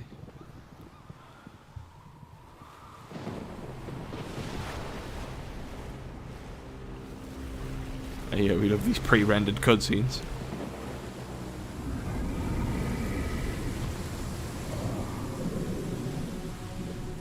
That looks like the Elden Ring. Let's see. Will the nation that has lost its deity be swallowed up by an ancient malice once more? If you wish to drown together with the people of Liyue, you're free to stay and enjoy the show. We gotta stop him. Huh? He's already gone. That guy is fast. What's going on?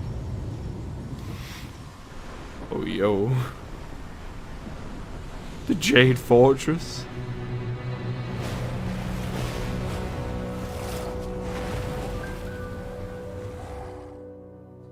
So it's like a Hydra.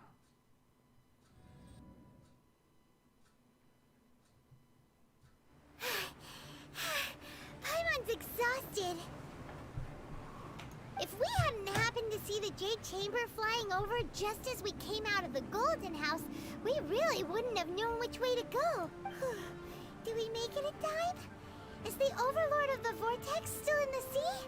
It hasn't destroyed Liyue yet, has it? What are you doing here? Oh, hi, Xiao. Huh? Hold on. It's the Adepti. What are you doing on the Jade Chamber? Paimon thought you were arguing with the Qixing. Is the fighting over? Faced with a calamity of such magnitude, we have agreed to put our differences aside for now and unite against this common enemy. Oh, Paimon gets it. So how do you plan to defend Lila? Just seeing this Overlord of the Vortex guy puts a pit in Paimon's tummy, even from all the way out here. It's not just you. We've got new Millilith recruits who can't even stand at attention without shaking. The force of an ancient god's presence seems to be too much for ordinary people to handle. Which is why we must stop that monster before it gets any closer to Liyue Harbor. So the Archon War was fought 2,000 years ago against enemies like that thing? Now that's scary. So will the power of the Qixing, Millilith, and Adepti gathered here be enough to stop that god? Oh, yeah, she is an Adepti. I was like, why is the grandma here? And I was like, oh, yeah. She's an We already Adepti. discussed this together, and our conclusion is not necessarily. What? But all of you were supposed to be the guardians of Liyue. Can't you think of something? One certainly could. Huh? The Qixing did once research the matter of the Guizhong Ballista when it piqued their fancy. And as fate would have it, one who did craft the Guizhong Ballista with one's own hands is here. For what could you mortals ever learn of Adepti mechanisms? Yet, it would take one, but a little tinkering to turn this ballista into an engine of war beyond your wildest thoughts. I suppose this is one blessing from the Adepti that we should be thankful for. So be it. We shall use the upgraded Guizhong Ballista to fight off that god. All the Adepti here can lend their strength to man it. We haven't a moment to spare. Our battle begins now. Yep.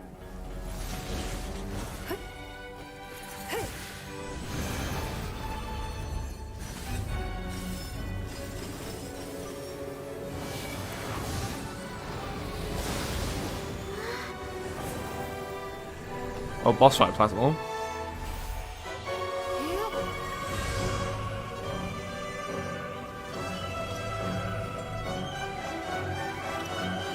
Oh.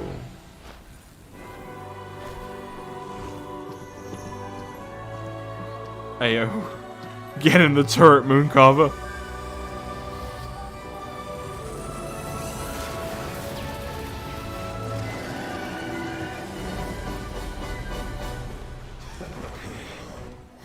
The Fatui!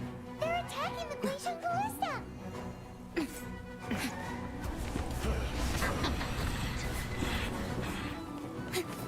Let's fuck him up, Qixing. Oh, this is sick! The three Adepti are manning the Guizhong Ballista. Do not let the Fatui disturb their work. All able Millilith! I shall not. Let's go help too! We Adepti have not faced a god in several millennia. Let one see what you are made of then. What strength remains within you. One Done. wishes to witness. Keep firing.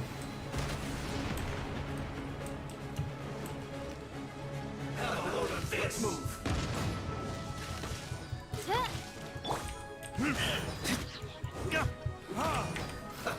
Let's move.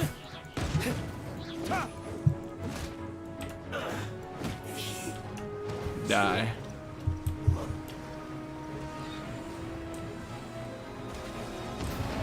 Woohoo! Hey, Big Bird. Retribution! Hey, yo, where you going? Get back here. Oz revealed Isis. Miscalculated.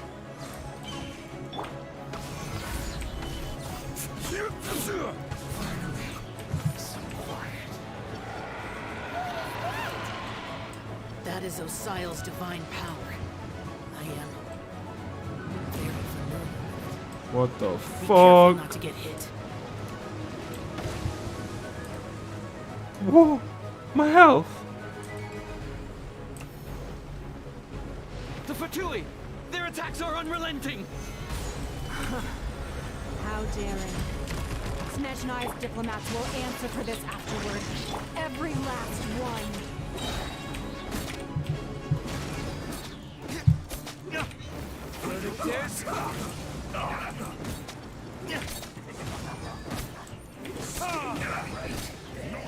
The ancient gods attacking again! There are so many Fatui too! We can't look! Were you about to say we can't hold them, children? Huh? Retribution! Don't lose heart. Here, take this. Behind pink adeptal energies. Adeptal energy! That Oh, light okay. from your body! It's like the time in Julian Cars! Wow! It's Madam Pink's shockwave! This granny's really strong! Okay.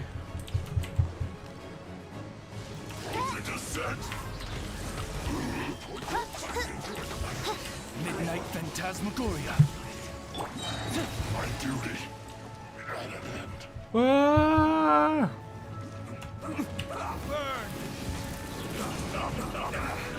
I guess this is it.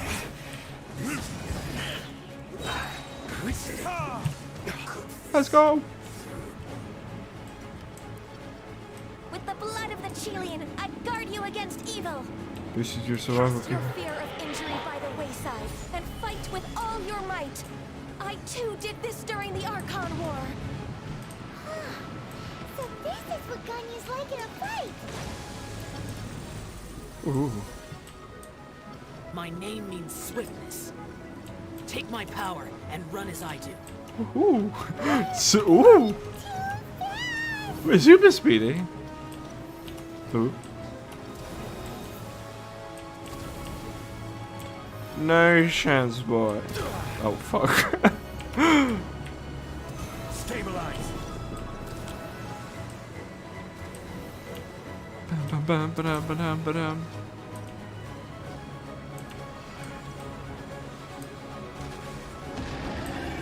Fuck 'em up.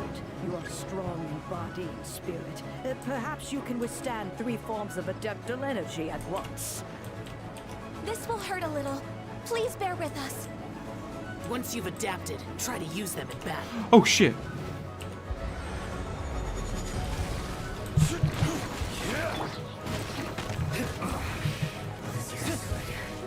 I was like, why is the HP going down? It's not going down. Stop it.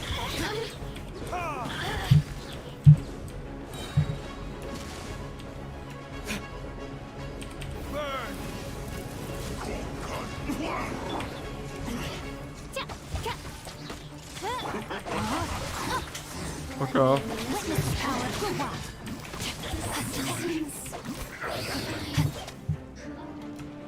Exercise caution. I fear that the god's power has reached its peak.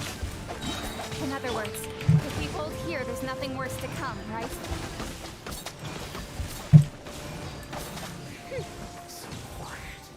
Mm-mm. This is order. I guess this is it.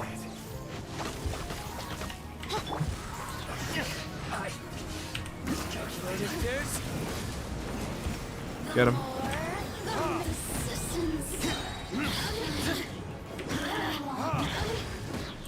As you wish, main Fräulein. This isn't good. Rain outlines your fate. I guess this is it.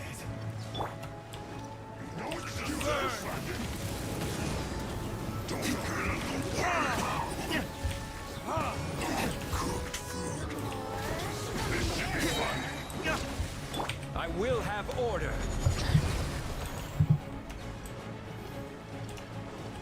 Why are you sustaining electric damage? Why are you getting damaged? Numbers are thinning. Fight on, comrades. Once we finish this lot off, the Adepti will be able to deal with the god in peace.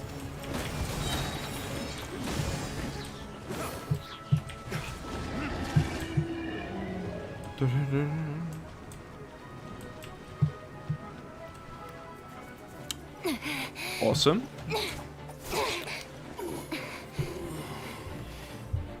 The interlopers are no more. Now we may commit ourselves fully.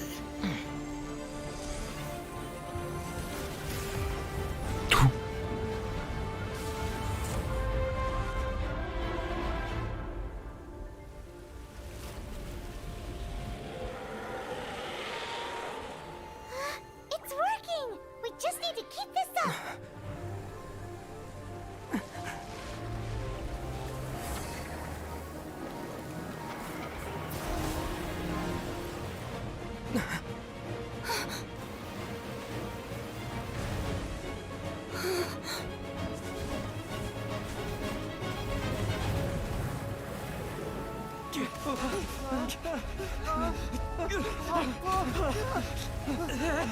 Oh shit!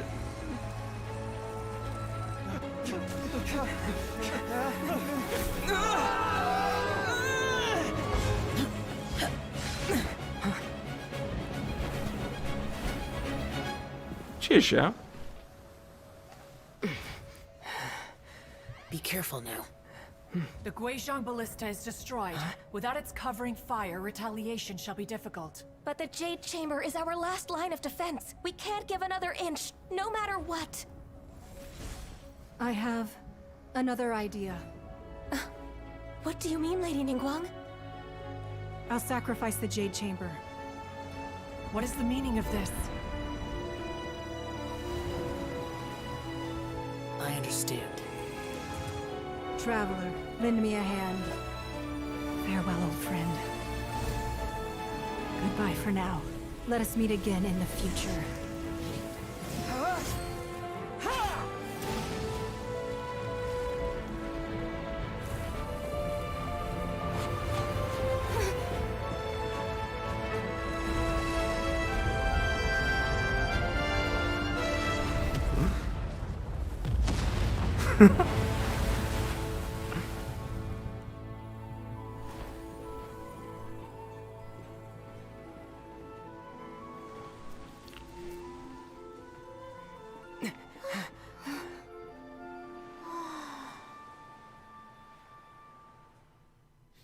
Geese.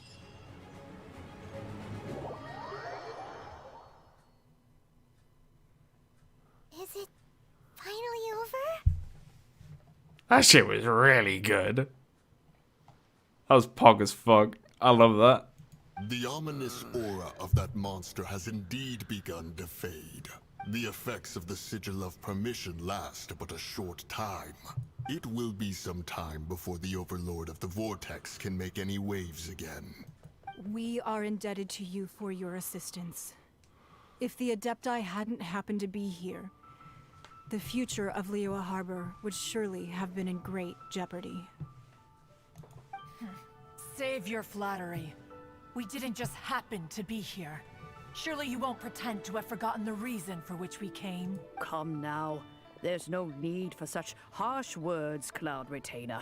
I've heard that when Ningguang began learning to do business, she had already started setting aside part of her then limited income in preparation for building the Jade Chamber. At first, it was only the size of a small room, but with continued expansion, it has become the palace that lies before you now. It is a testament to Ningguang's entire life, both as a businesswoman and as the backbone of the Liyue Qixing. Seeing the Jade Chamber destroyed in the defense of Liyue means much to her. To me, such cooperation and sacrifice deserves at least some recognition, don't you agree? Well, I was really hoping you would say that such sacrifice could at least be used as some leverage in our negotiations. Ruthless businesswoman. Thank you all for hearing me out. We know very well why the Adepti came here today. But please forgive us. We cannot yield to your wishes. Oh? 3,700 years.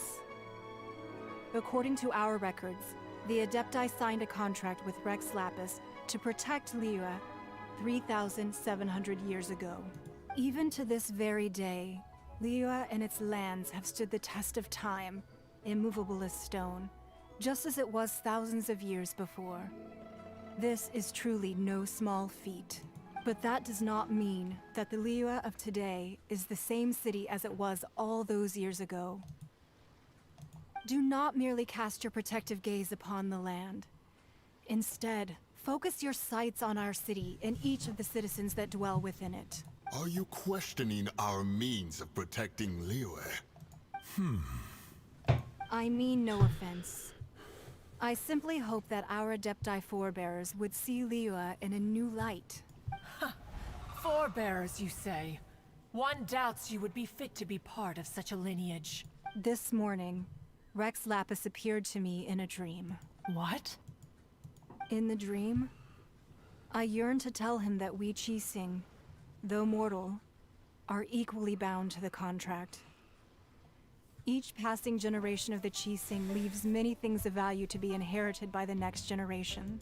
I also thought to tell him how the past generations of Qixing had strove under his rule to survive in our mortal world, establishing a network of contracts which has since come to be known as trade. But I dared not speak. I could only gaze at him in silence until the moment I awoke. Oh, Ningguang. We're all on the same side, yeah? Yet another perspective. What are you trying to say, Outlander? When there is discord between the Guardians and those they were meant to defend, harmony becomes very difficult to restore. Right! That's something that happened in Mondstadt. It's a story about the Four Winds and the people of the Animal Archon. The Animal Archon sought to quell the strife between the two sides, because he believed that such conflict would only scar the hearts of both, and that nothing good would come of it. This is what we learned in the City of Freedom. Each of the 7 nations has its own scars from the past. Though your point is the very height of simplicity. As Adepti, we've become a laughingstock, to be chastised thus by an outlander who has lent us such succor. All right, all right. Didn't Ningguang suggest that we should focus on the city and each of its citizens?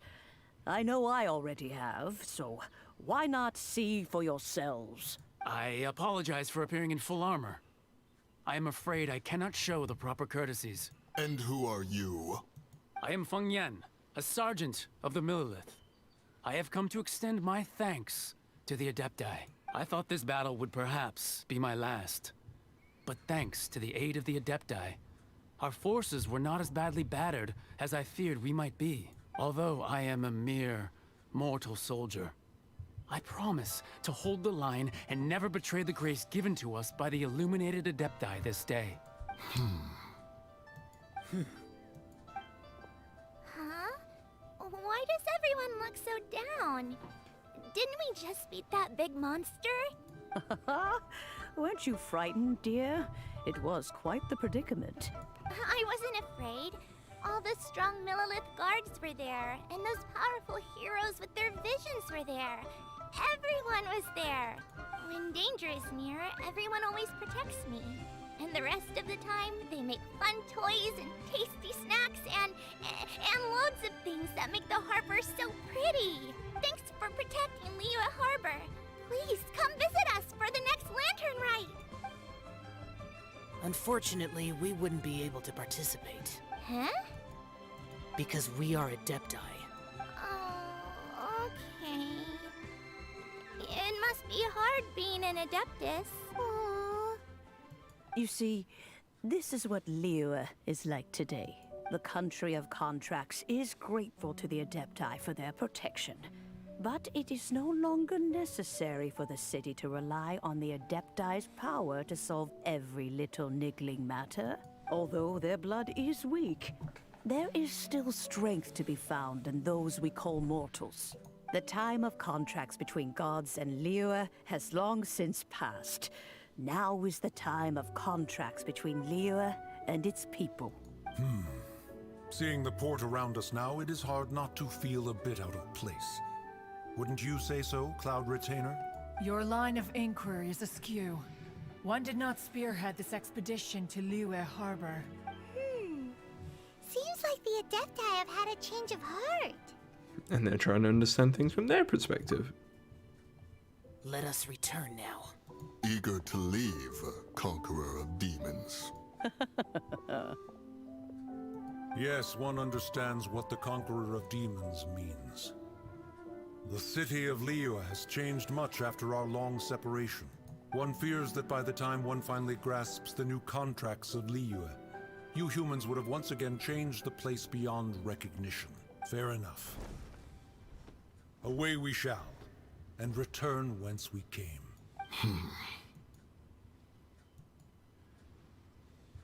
Since we Adepti have consensus, then one shall persist no further. But how will we ensure that the Liyue Qixing will not simply exploit their power once we depart? In my view, that is still a thing to be guarded against. All right, Mooncarver, you needn't worry.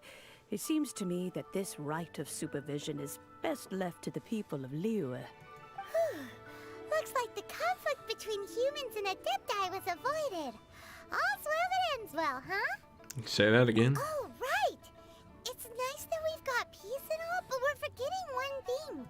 Child wanted to unleash the god so he could lure Rex Lapis out. But we were able to handle the Overlord of the Vortex on our own.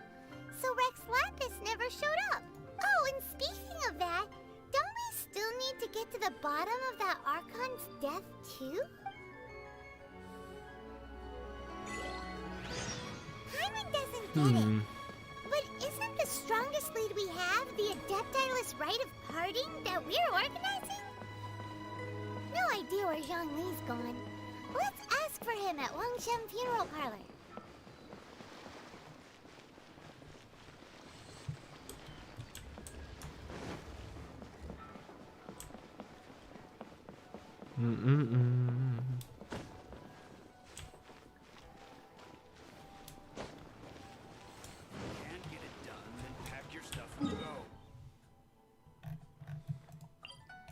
Laziness.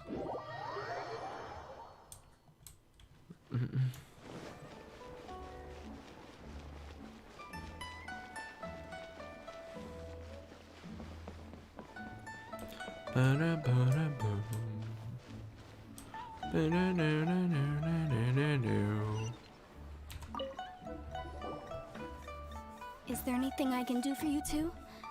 I'm afraid that Wangsheng Funeral Parlor isn't in the best state to receive guests. We've come to see Zhongli. Could you please tell him we're here? Unfortunately, Zhongli isn't here at the moment. It seems he went to Northland Bank. Doesn't the Northland Bank belong to the Fatui? Last time we saw Zhongli was before we went to the Golden House. Do you think he doesn't know about the attack on Liyue? Visiting the Fatui at a time like this could only mean more trouble. We had better go and make sure that everything is okay.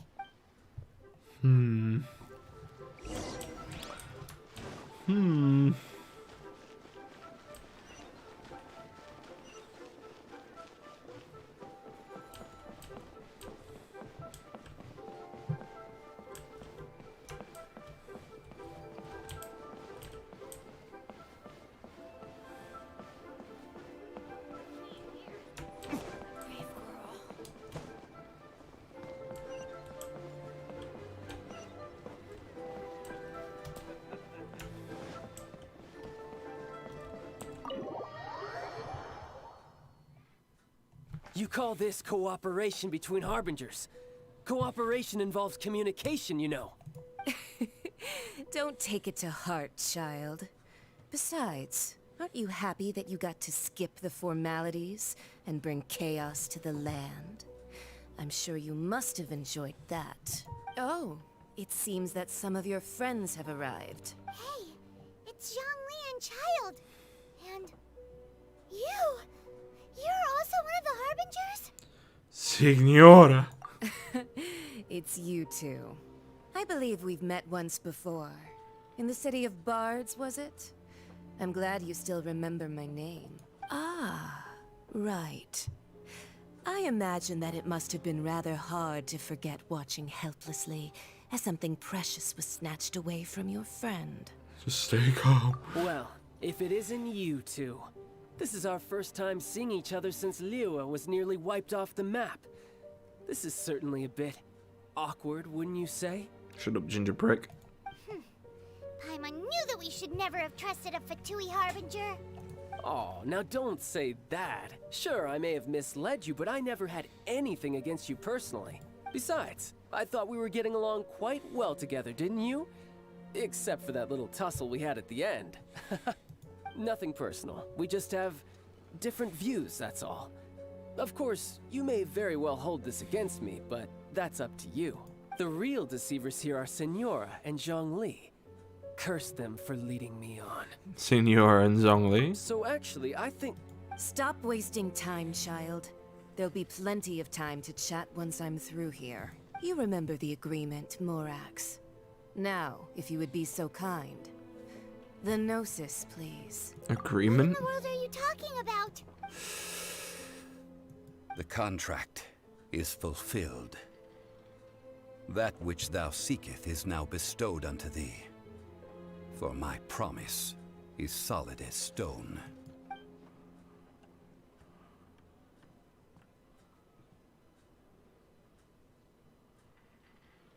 How sanctimonious. I mean, yeah, we could see that, but this... What? No, wait. That's an exciting twist and all, but why give the Gnosis to the Fatui? I do not give it for free. I give it as agreed upon in the contract. For it is a matter solely between the Tsaritsa and I. I'm afraid I don't understand. Yeah, you don't think you went a little bit too far with that whole fake death thing? Everyone was preparing the ceremony for you and splat! This big dragon falls out of the sky and all of Lyra goes into an uproar. Talk about a disaster. Gathering all the forces that had been bubbling behind the scenes, and then stirring them together in a pot that was bound to boil over. That's what he wanted to see, am I right? Wait, what? Perhaps it's best that I explain. As you know, I've dwelt upon this world for more than 6,000 years. It is now 3,700 years ago that I founded Liyue, together with the Adepti. Even boulders that can withstand whirlpools will erode with the passing of time. I kept convincing myself that cracks had not begun to form, and that the end of my time had not yet come, until one drizzly day. As I was strolling along the harbor, I heard a merchant tell one of his workers, "You finished your duties. Go ahead and call it a day." I stood motionless among the crowds, asking myself, have I already finished my duties? Oh, Zhongli. But as I began to consider relinquishing my divine role, I soon discovered that many reasons still remained to not hastily depart. Was Liyue, the city I had dwelt in for so long, already prepared to enter its next age? I decided that a test was needed in order to reveal the answer, so I feigned my own death, and gathered the cast of Child, the Adepti, and the Liyue Qixing to play their roles together on the stage that was Liyue. Let me guess, you had another plan in case it's all burned down? I'm going to say this because I don't think he did. That's right. Which is why I continued to safeguard the Gnosis until now. So you mean that if the chaos ever reached the point of no return, you would simply appear and use your divine powers to bring Liyue back under control? Of course. And it would have been all too easy for him, too. Just as a child quickly matures after losing their parents, so has Liyue matured when faced with the death of its deity. In the end, the resolution to all that has transpired was even more satisfactory than I could have hoped for. Take the Adepti, for instance. Owing to their years of seclusion, they were the least informed. Yet when faced with a crisis, they commendably showed the greatest amount of restraint possible. Not only did they manage to cooperate with the Qixing, but in the end, they even made efforts to understand the hearts of the people. Credit is also due to Senora, the emissary dispatched by the Cryo-Archon to fulfill our contract. At my request, she kept everything she knew in strict confidence. This despite the eavesdropping ears of her colleague, Child. This meant I could remain as Zhongli, even having the chance to fulfill the age-old traditions of Liyue in this mortal form. Thank you for joining me on this journey, traveler. All of these things turned out as I had planned. There is only one thing that I had not anticipated, and that was the conduct of the Liyue Qixing. I had expected them to do no more than the Adepti, to come to the defense of Liyue. But when all was said and done, they seized the opportunity to supplant Liyue's divine protectors, and used the subsequent power vacuum left by my death to quickly gain complete control of Liyue. Huh? That doesn't sound good at all. On the contrary, I think it is excellent. I had always feared that it was too soon for them to take over from me. And it was also that which I longed for the most.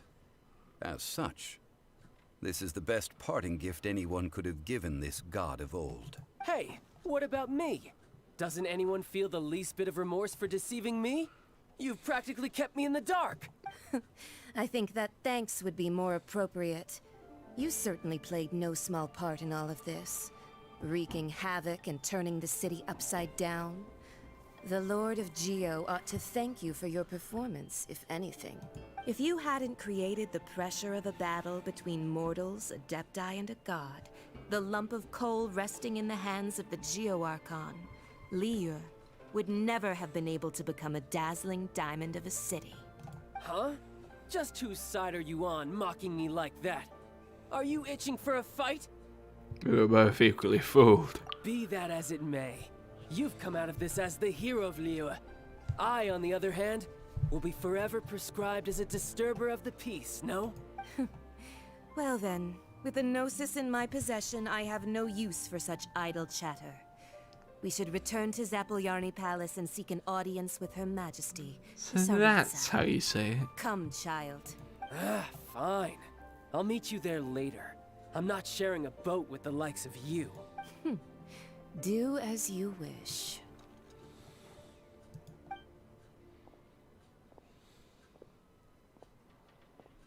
Now then, is there anything else you wish to ask me? I'd like to know what the Cryo Archon offered you. Right! As Zhongli always told us, a good trade is a fair trade. Paimon has no idea what could be a good trade for a Gnosis. Realistically speaking, there is no such thing. Huh? However, I am the god of contracts. For thousands of years, I have made countless contracts.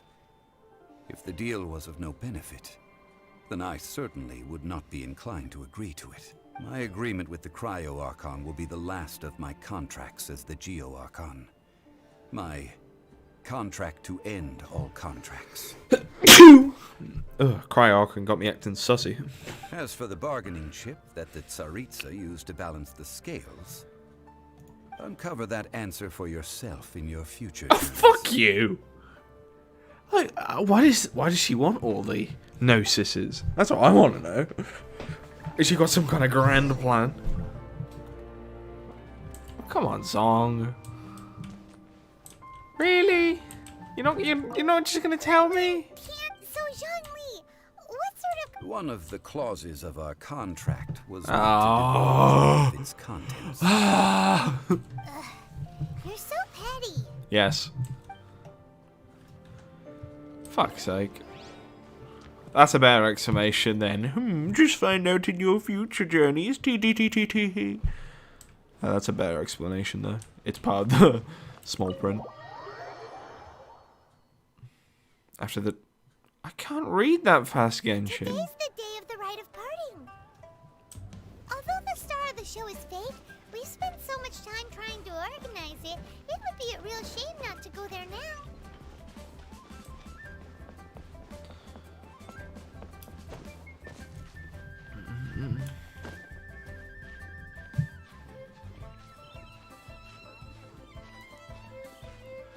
Bum ba-dum ba-dum ba-dum ba-dum ba-dum ba-dum bum.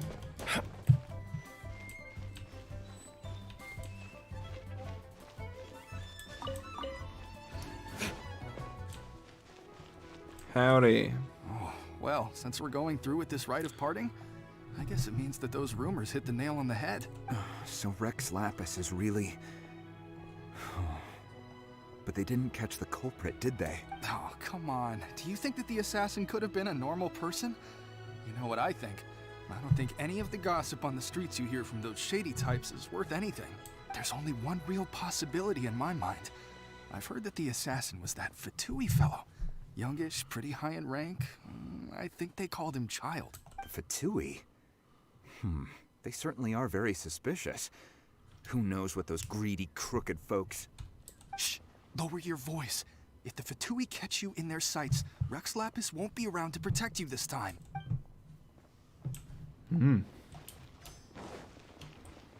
You know that god from the ocean couldn't have just shown up out of nowhere. I mean, it's been 2,000 years since Rex Lapis subdued it. Yes, and to think that this happened right on the heels of the incident with Rex Lapis, too. Say, do you think the person who assassinated our lord and released that evil god might have been one and the same? Now that you mention it, that's very possible. Yes, it's very possible indeed. I mean, it all fits together. That person must have colluded with the evil god to harm Rex Lapis. Oh, that wicked, black-hearted scoundrel. Still, what sort of supernatural prowess must this person possess to be able to do such things? I have never heard of such a person in all my years. Ah, forget it. Guessing's no use to us. Look, the Millilith over there looks like he's about to make an announcement. Let's hear what the Ministry of Civil Affairs has to say first. Okay. Hello. What's the public statement? The Qixing's words. Though a dragon soars ageless as the mountains, it too must return to dust. This is common knowledge. Gods and Adepti live glorious lives, but both light and shadow have their season. So too must they face divinely appointed trials. Rumors and hearsay abound on the streets that Rex Lapis was murdered. Now, let the truth be revealed. Having been thwarted in his trial, Rex Lapis's soul has recouped the celestial heights. He beseeches the people of Liyue to grieve not and to let not their hearts be saddened. Nor are they to believe street-born rumors or indulge in baseless speculation.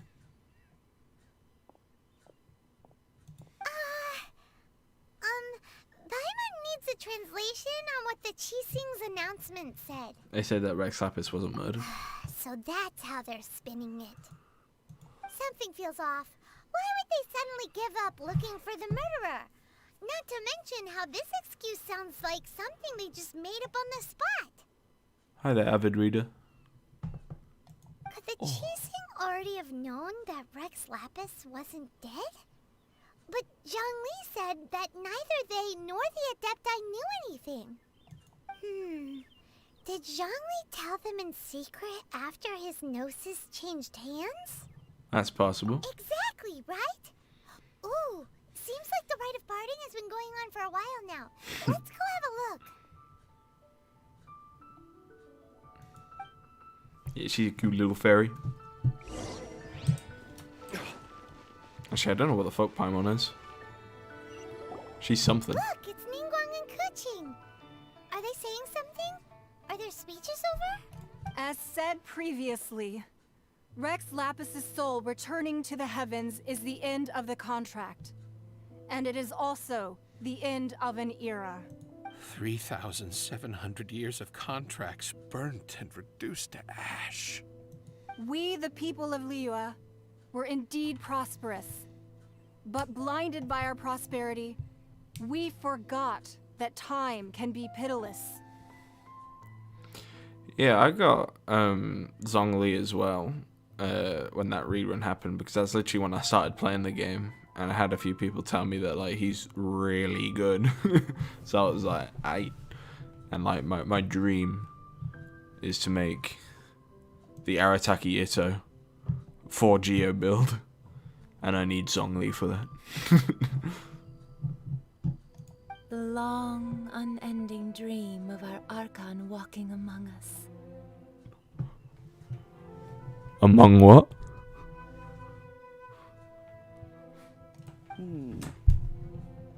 Now that we have awoken from our dream, we must learn to say farewell. Will you stand with us as we re-establish our contracts?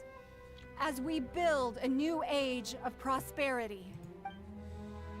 So concludes the words of Her Eminence the Tianquan. Does Her Eminence the Yuheng have anything to add? I thought the Geo family, including the new ones. Suddenly took his sweet time coming home. Yeah.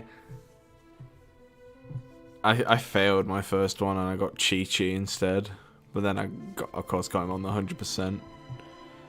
It was just... It was painful. It was painful. Is she looking this way? Traveler. I like ching. Yikes! She really is looking our way. Is that the traveler who they say defeated the ancient god? Yeah, that's me. So young. The Liyue Qixing always repay their debts. And as you have heard, our eyes see far and our reach is long. Damn. I used that like first time buyer's bonus. They give you extra stuff. Name your price. You deserve that much. Whoa.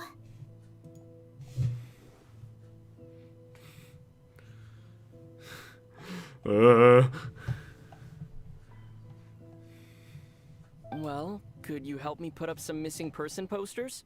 We spoke. We spoke. My dream is to get every husbando in Genshin. Ayo, that's a mood. You should see my BRB screen. Look at this. I dream for Aratakita. That's crazy though. I forgot the traveler actually speaks.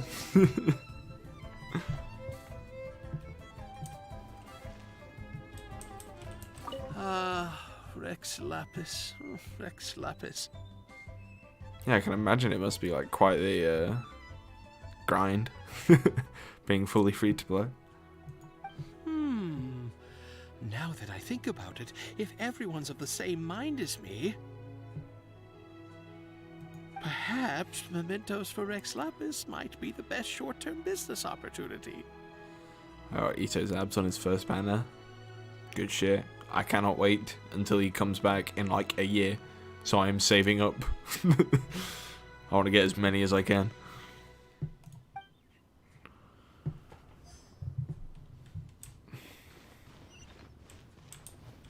Oh, it's Inger.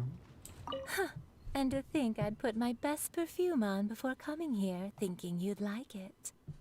After getting Diluc early, after getting Elbida. Fairs. Fairs. But it seems as if those perfumes really were meant to be offered to Rex Lapis. Well, that's fine. Suffer no rivals in love, they say. And that's 3 gone in 1 stroke. She's just unabashedly horny. Who's the last guy? Oh, it's Madame. Madame As Ping. for the mortals and Adepti of Liyue, what shape shall our relationship take from now on? A good one. Look for Zhongli. How's it going, pal? Hey, Zhongli! It's a good shot of Dragon Spine in the background. Look at this. Everyone in Liyue is caught up in their emotions, thinking that they'll never see Rex Lapis again. And here you are looking all relaxed. Why would I not feel more at ease after laying down the burden I have borne for 3,700 years? He really is. He's got a great voice actor as well. Yeah, he definitely knew what he was doing. Right. If the two of you can spare the time, I should treat you to a meal at the Xinyue kiosk. That sounds like big talk, Zhongli. Paimon might have believed you if you were treating us to some third-round knockout, but you'd have to pay out your nose just to stand inside Xinyue kiosk. Are you sure you can afford it? You're right. I do like the Mora. But why would Morax like Mora? As the Rex Lapis Morax, I can easily create Mora. But since I have chosen to walk this earth as the mortal Zhongli, I should abide by the same rules that mortals do. When I was journeying with you, though I still had the Gnosis in hand, I knew that I must soon retire from my role as an Archon. So I had to rehearse a little for my new life. Oh, no wonder. Paimon gets it now. You didn't look at the price tags when we were spending because you've never had to. But since you weren't used to not being able to just make more Mora as and when you wanted to, you had to try becoming a parasite to society who lives off of other people's credit. Putting it brutally. Absolute parasite. Well, we were only spending Fatui money. You don't have to say it like that. In the City of Commerce, we do not merely exchange money or goods. We also exchange knowledge, memories, and foresight, as well as positions, roles, and lives. The Archon Morax could never experience life as the true mortal Zhongli could, no matter how many times he descended to be with his people. He is super broke.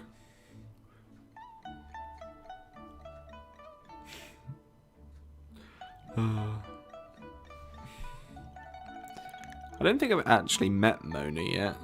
Or I haven't done her character quest.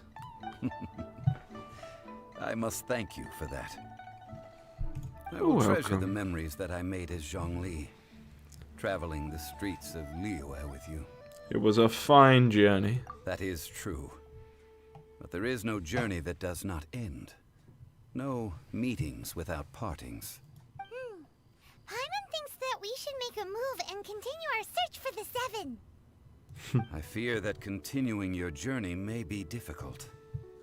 The nation that neighbors Liyue by sea, Inazuma, is presently closed.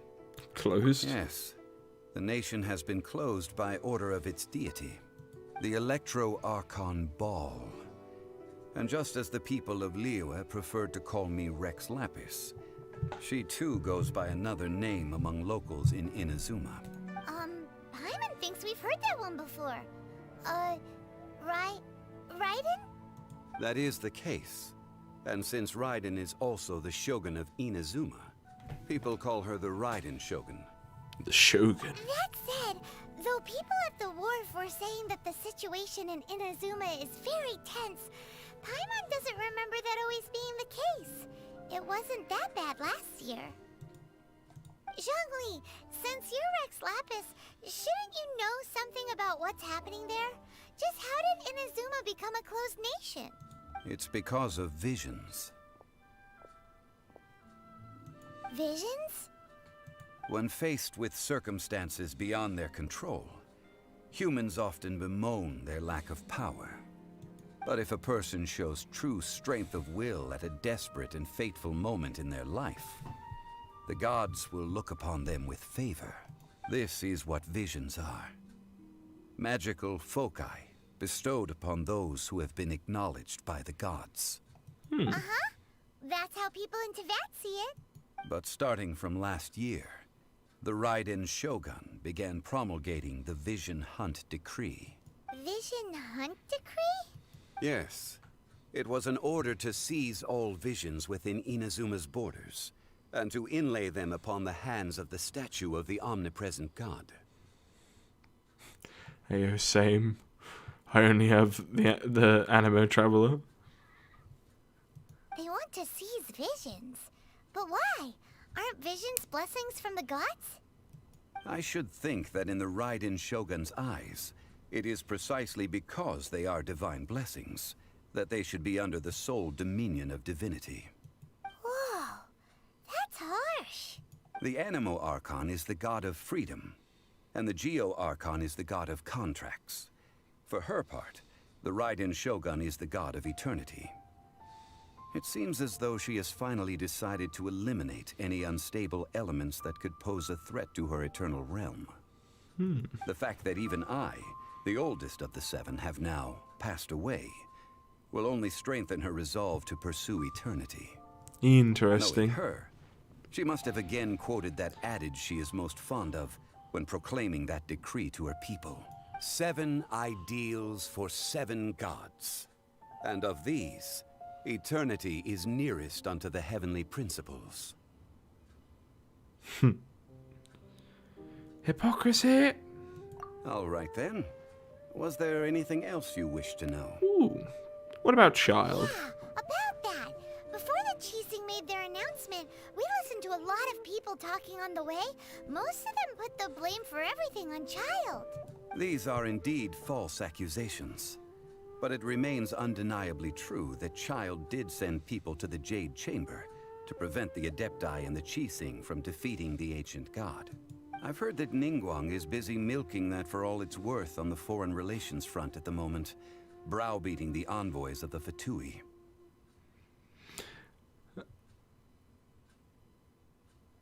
Yeah, no, Child looks interesting. I know he's just... All I know is that he's a bone user, really. I need to have a look at his actual abilities. Ha! Those poor Snezhnayan diplomats. If it were not for Child's exalted position as a harbinger, I'm certain that they would have shifted all the blame to him and called for his dismissal by now. All right then. Was there anything else you wish to know? About the trial. Ah, that was a good one. Failing a divine trial. How they came up with that excuse, I will never know. This one, Ayato and Kazuha.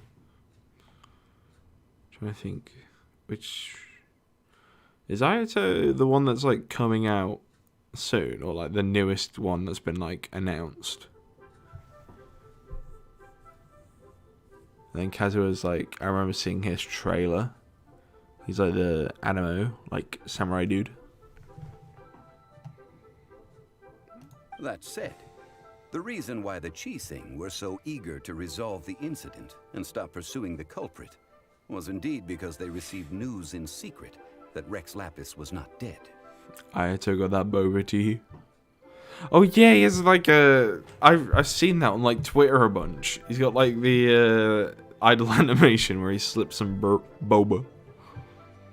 I hinted as much to the Adepti as well. How did I accomplish that, you ask? Have you ever heard of this particularly convenient Adepti art known as gifting dreams and visions? All right then. Was there anything else you wish to know?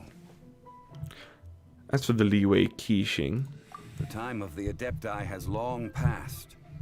If even the Liyue Qixing don't want to face that truth, then what future is there for Liyue? Qixing is absolutely right in saying this. Now, though I did laud Ningguang's desire for power, believing this to be a good thing, and thought as a matter of course that she must have been behind the Qixing's plan to take governing power over Liyue from the hands of the gods and Adepti, could the original person who brought up the idea of seizing power have been...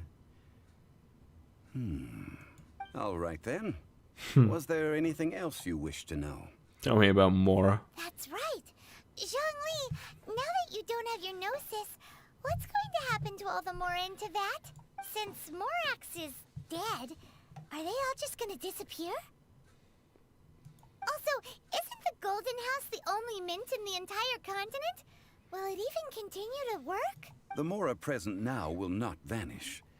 But the Golden House will indeed have to cease operations for a lengthy period of time, since creating Mora requires the use of the Geo-Archon's power. You know, I think the best thing about Zong's eyes is the little, like, red, like, eyeliner he almost has. Because it, like, contrasts so well. This is terrible! We're all about to run out of Mora! The world is coming to an end! Stop doom posting, Paimon. Yes, this is indeed a major issue from a financial standpoint. Well, I suppose we'll just leave such troublesome matters to the Liyue Qixing to debate. Then, did you at least set some private funds aside for yourself? Nope. Oh, a private fund. This does seem like a good, logical, common-sense idea. It's a shame. What's a shame? It's a shame that I didn't think of it at the time. Yeah, like, look at them eyes. Beautiful. All right then. Was there anything else you wish to know? Nothing else. Well then, I suppose you'll have to find a way to get inside this closed nation. Have patience. I suspect that some serendipity must first come into play.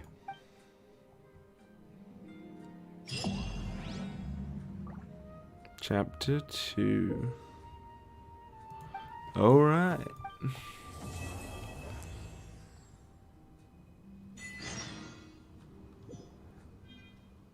Ding. Awesome. Got so many different stuff.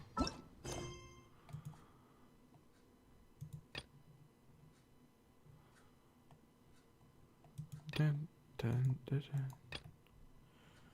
Oh, interesting. Interesting.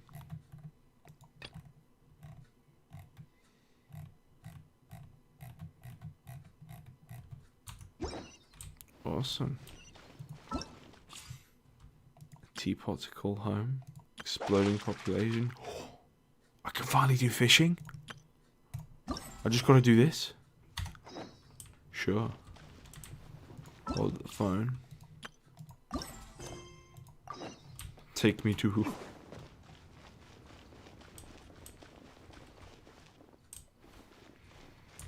I got plenty of Mora though. Where's my Mora? Shit, how do I check my Mora? It's in my backpack. Look at that, I got shit tons. I got 1.5 mil.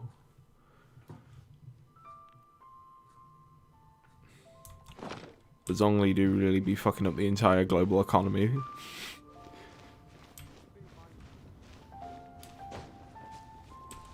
Oh. Ah, children, come. You've arrived at just the right moment. I've been looking for you. Oh, what is it, Granny? Need any help? Oh, no.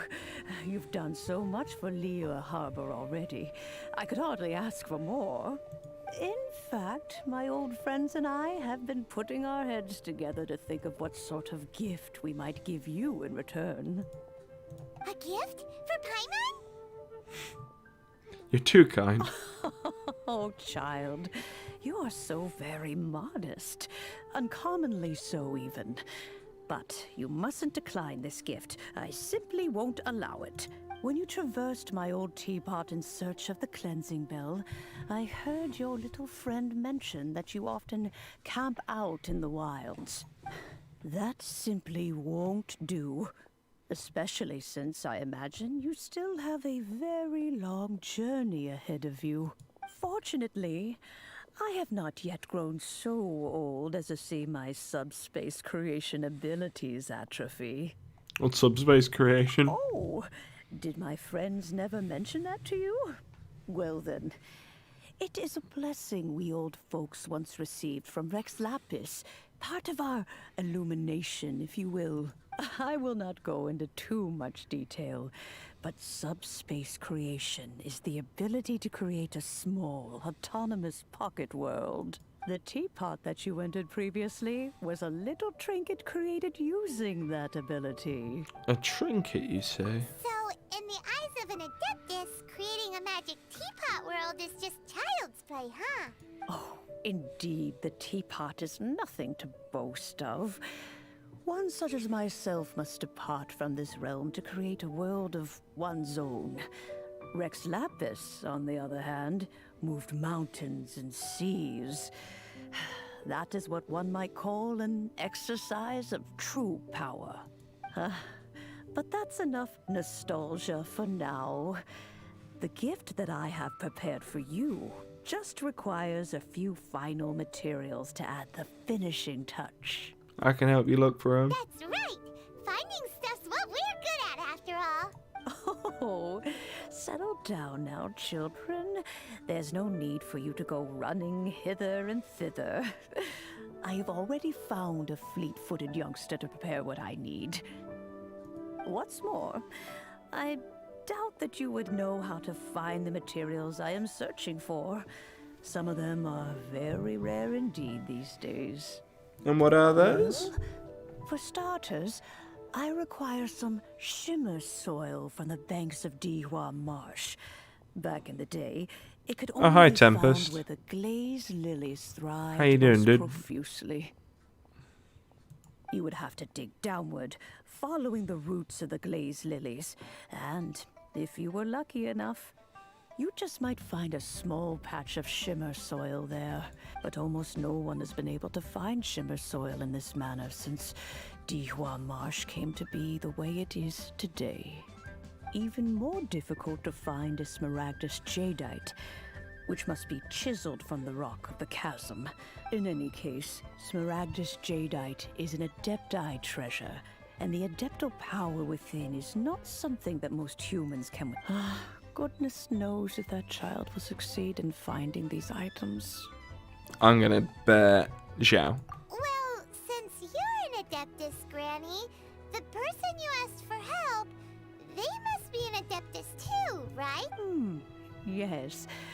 I suppose she does count as an Adeptus. Oh, it's a she. Ganyu? She counts? How come there are so many Adepti in Liyue Harbor?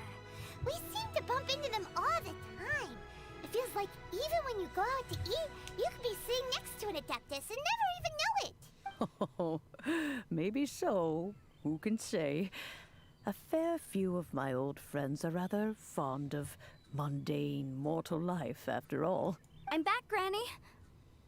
Oh, I don't believe we've met.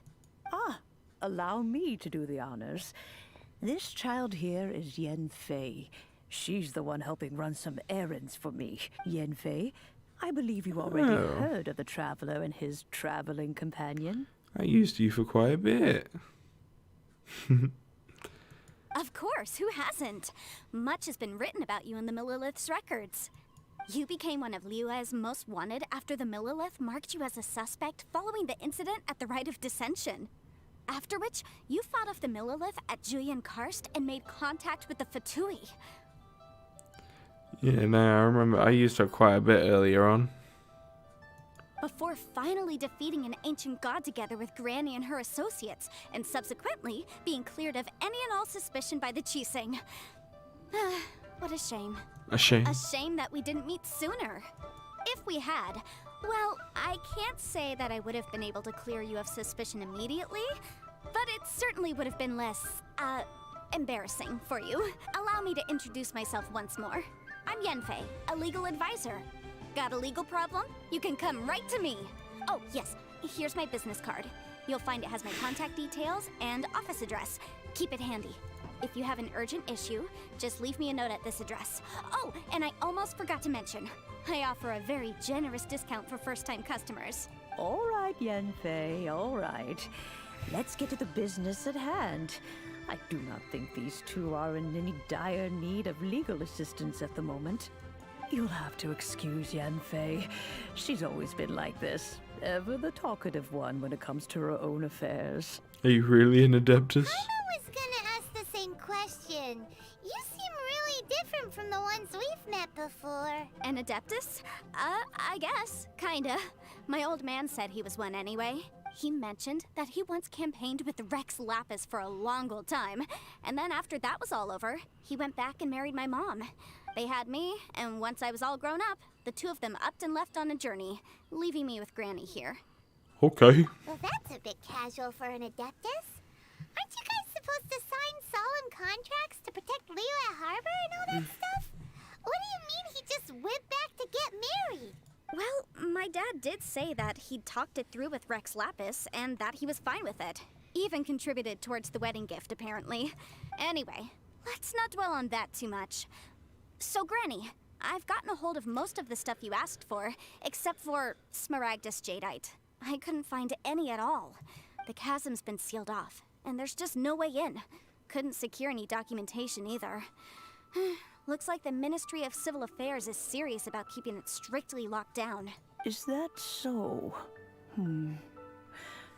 But smaragdus jadeite is really rather essential. Yanfei, are you sure you can't find some other way? They have helped Liyue greatly, after all. It is only right that they are duly rewarded. I know, Granny, you've told me 1,000 times already. Well, the chasm's definitely a no-go, but there's still a chance we can figure out some alternative means of procurement. Hold on a moment. Let me have a look. Whoa, that's a really thick book. What kind of things do you write in there? Commercial consultancy. Or Snezhnaya. Ah, found him. Krusel. A Snezhnayan merchant who once came to me with some legal queries on certain articles in the legal codices. If my memory serves, all of them had to do with rare ores. He mentioned that he was considering acquiring some Smaragdus jadeite to make hairpins, and wanted to know if there were any legal ramifications that he should be aware of. Said he was planning to sell them in Snezhnaya. So, I guess I'll go look for him. With any luck, he'll have gotten his hands on some Smaragdus jadeite, or might have an idea of where we can find some. We'll come with. Oh, you want to join me? I suppose that's no problem, but it's best if you just stand by and watch. If you try to get involved, you'll only risk placing yourself in legal jeopardy. Wow, an Adeptus imploring us to avoid incurring legal liability. Well, that's a first for sure. Best we be a little more careful than usual while we're with her.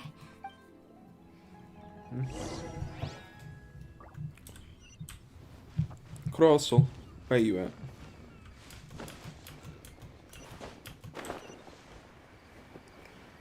Let's go.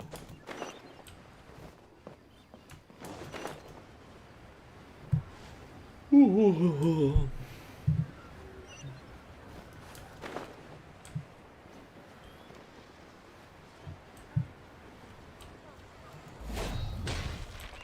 How we doing? Hello, Mr. Krusel. How's business been? Oh, good, very good. All thanks to your advice, Miss Yanfei. What brings you here today? You're too kind. I was simply doing my job. Now, I believe that the last time we met, you mentioned that you were looking to source some Smaragdus jadeite to make hairpins. Have there been any further developments on this front? Well, yes. As a matter of fact, in the end, I did acquire a small piece of Smaragdus jadeite and had it fashioned into a pair of hairpins. Miss Yanfei, might I presume that you have an interest in the hairpins? I must apologize. I've already rented them out to a lady named Zhiqiao. If you'd like to inspect them, you may have to wait quite some time. Wait, isn't Smaragdus jadeite really rare? Aren't you worried about the hairpins getting damaged or lost while they're being rented out? No, I'm not worried in the slightest, because I signed a contract with Miss Zhiqiao before renting them to her. The contract makes it quite clear that if she loses or damages the item in question, she must compensate me for its full original value. In return, I included a clause that guarantees the Smaragdus jadeite is genuine, with a penalty of 10 times the item's value payable by me to Miss Zhiqiao in the event that it is shown to be a fake. No ambiguities here. Guaranteed genuine, with 10 times the value payable if this claim is shown to be false. Yes, these terms are very clear indeed. Of course. This way, both the client and I have the assurance we need. To ensure fairness, each of us has retained an original copy of the contract. In that case, might you know where Miss Zhiqiao lives? We'd like to pay her a visit and have a look at the hairpins. Oh, of course. She wrote her address down when we signed our contract. Here, I'll mark it on your map for you. That's breaking GDPR rules, bro. What kind of merchant are you? Thanks a lot, Mr. Krusel. We'll be off now. You're violating some major data protection laws there.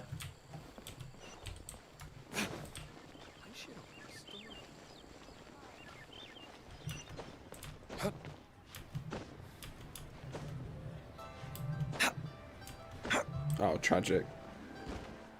Oh.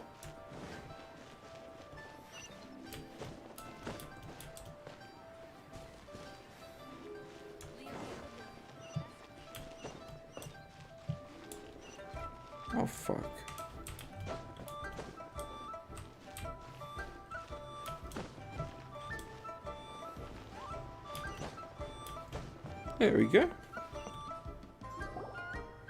Oh, whatever Whatever shall I do? Excuse me, are you Qiao? Yes, that's me. Is there something I can help you with? How do you do, Monsieur Chow? We understand from Mr. Crossell that you recently rented a pair of hairpins from him. My associates and I are very interested in them. Would you mind letting us take a look at them? The hairpins? I can't lend them to you right now. I've lost them. I don't know how it could have happened. I always kept them right by my side, and I hadn't even worn them yet. I spent so much money on them. If I have to pay their original value, there's no way I could come up with that amount of money on such short notice. Why did you need them in the first place? My family is in the ore business too, but business has been suffering ever since the chasm was sealed off. We now have a backlog of paid-up orders just sitting around, so we've been having to purchase some stock from other ore merchants to complete them. A big banquet is coming up in a few days, and several ore merchants I know of will be there. I need this opportunity to mingle and discuss prices. That's what the hairpins were for, to keep up appearances. I can't have them looking down on me. But now that I've lost the hairpins, what will I do? Why does Paimon have a sudden strong sense of deja vu? We can help. Would you really? I sent a commission to the Adventurers Guild, but I haven't heard anything back from them yet. Hold on. Don't run off looking for the hairpins just yet. Monsieur Chow, would you let me have a look at the rental contract you signed? Huh? Well, I mean, sure, I have it right here. Here you are. Let me see. That's right! Yanfei said she's a legal advisor, didn't she? Maybe she can help Juqiao somehow. It'd be a little unfair to Crossell. True. Though surely there must be a win-win solution. Right. I finished reading the contract. The terms are very clear, and they do indeed stipulate that you must pay Mr. Crossell the original value of the hairpins as compensation for the loss. Furthermore, the contract also expressly states that the amount of compensation must take current market prices into account. And given the rarity of Smaragdus Jadeite, I fear that the final amount of compensation may end up being significantly higher as a result. Even higher? Oh, no. Uh-oh. Juqiao looks like she's about to faint. However, all of this is assuming that it is indeed genuine Smaragdus Jadeite that was inlaid into the hairpins. Did you really have to pause before saying that part? Anyway, the hairpins are lost, so how exactly would we be able to find out if the Jadeite is genuine or not? Whichever way you look at it, we've got to start by finding those hairpins. Except that if we found the hairpins, there'd no longer be any need to check whether the Jadeite is genuine, would there? Seems right. Please, don't trouble yourselves over this. The fact is, I lost the item and I should pay compensation per the contract. It's such a huge sum of money, though. However much it is, I will have to pay it. My family are merchants, after all. It's vital that we keep our word and respect our contracts. Now that it's come to this, I really shouldn't keep Crossell in the dark any longer. I'll go and inform him of the issue and then negotiate the amount of compensation. Yes, legally speaking, it seems this is the most sensible course of action. But before that, I have some questions about the hairpins. So hold on a moment, Monsieur Chow. When you first touched the hairpins, what did you feel? What did I feel? Well, I remember that the gemstones set into the pins were perfectly smooth to the touch, like the finest quality jade. My family has seen much jade pass through its hands in the past, so I am quite certain of my judgment in this matter. Smooth to the touch, finest quality jade. Something the matter? No, it's nothing. I just need to re-examine a few things. Let's head over to Mr. Crossell's.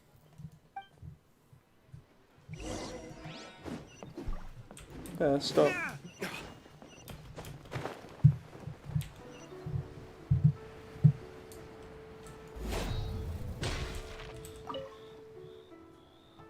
Ah, Miss Yanfei, you've returned. With Miss Juqiao in tow, too, I see. How are the hairpins? I trust you're quite satisfied with them? About that. You lost them? Are you serious? Do you have any idea how expensive they were? I'm sorry. Truly I am. I'll pay the compensation as per our contract. Every last mora. Mora? Do you have any idea what I had to go through to get my hands on that Smaragdus jadeite? I just don't... Forget it. Talking won't bring them back. Since Miss Yanfei is here, I suppose we can just have her estimate the amount that needs to be paid. No problem. But before I can give an official estimate, I'll need to do a little market research. Ah, yes, and if I may just confirm again, it was in fact genuine Smaragdus jadeite inlaid into the hairpins, correct? Of course! Genuine article guaranteed, or I pay back 10 times the value. All right, understood. I'll conduct some market research, and once I'm back, I'll provide an official assessment of the sum owed by Mr. Chow in compensation. Please wait here, Mr. Crossell. Thank you very much. How could she lose my hairpins? She'd better pay every last mora that they're worth. Looks like I'll have to find some way to raise that money. Please wait, Mr. Chow. I have something to discuss with you. It's not convenient to speak here, so let's find somewhere that we can sit and talk in more detail.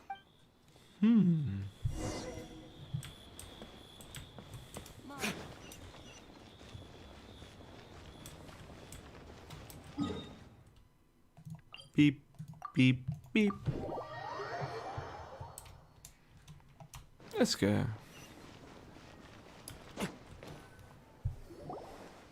Miss Yanfei, what is this about? Are you here to tell me how much I owe? No. What I wanted to talk about is, there is a chance that the ore inlaid on those hairpins may not be Smaragdus jadeite after all. Really? What do you mean? Are you implying that you already sneaked off and found them? Obviously not. I'm no adventurer, let alone a member of the guild. I don't run thankless, time-consuming errands for a living. Let's just say I made some deductions. I don't know if Granny told you this, but Smaragdus jadeite is found deep underground and contains very concentrated elemental energy. If mere mortals come into contact with it, well, they'll be sick in the best case. And in the worst case, they could even experience a dramatic change of personality.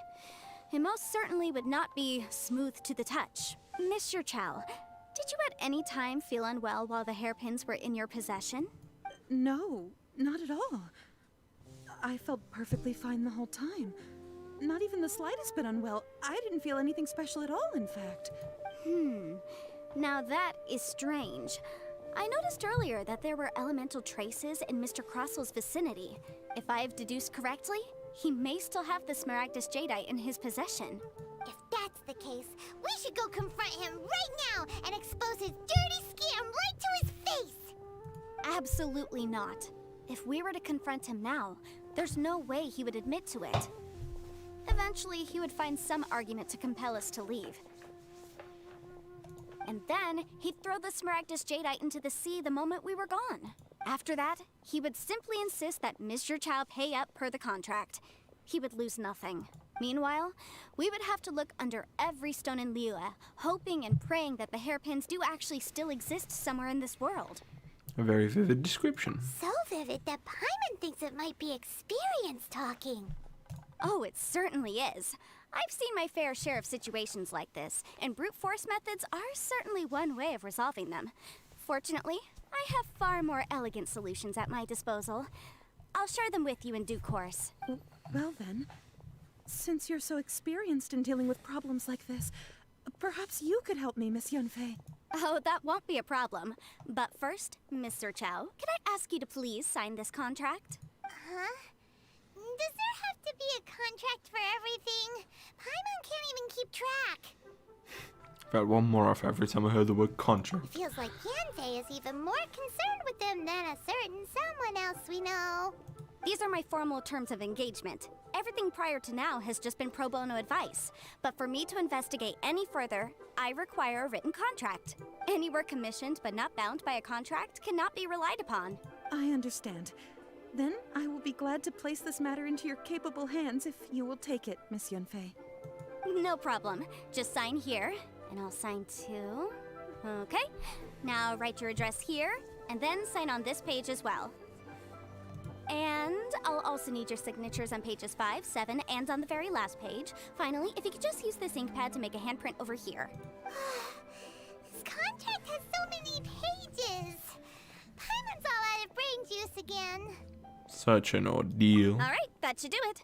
My fees are the same as always, and they're written in the contract. Have a look through and let me know if you have any questions. I've had a read through. Everything checks out. Well then, here's your copy of the contract. I will retain the other copy. Not for now, no. Despite how intractable this problem might sound, it will actually be quite straightforward to resolve, once we've got some things squared away. I don't believe you have been part of an investigation like this before, in which case, hopefully this should be quite the experience. Miss Yunfei, I have to ask, why are you helping me? Because, as it happens, I'm currently trying to acquire some Smaragdus Jadeite myself. I noticed strong traces of geo-energy around Mr. Crossel, so perhaps he has, in fact, secured some. Whether he actually made it into an item of jewelry or not is a separate matter, but either way, it's a lead. As long as we follow it, who knows? We might just be able to get our hands on some Smaragdus Jadeite. Also, the idea of someone abusing the law to their advantage, I won't stand for it. But again, let's not dwell on this. Let's go to... where can we find someone who processes ore? Ah, I've got it! Let's pay a visit to Chateau, the boss of the Jade Mystery. He's a professional when it comes to working with stone and ore. If Mr. Crossel had his ore worked on at all, Chateau would undoubtedly have been his first choice. Alright. Let's see what he's got to say.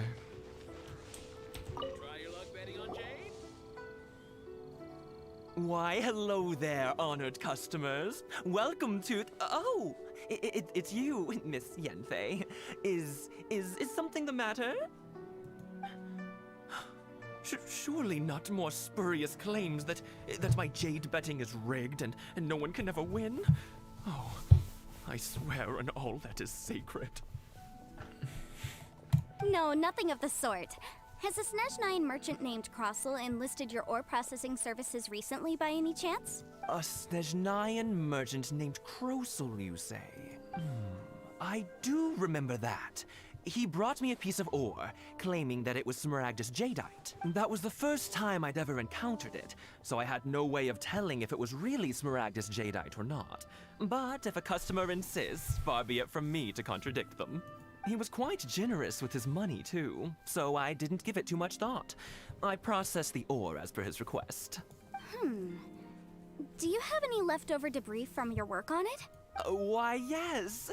It was my first time encountering this ore, after all, so I kept a few loose shavings to study myself later. They're right over there, in fact. Thank you, sir.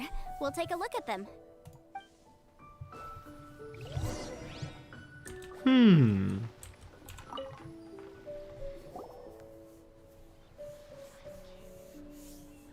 Huh?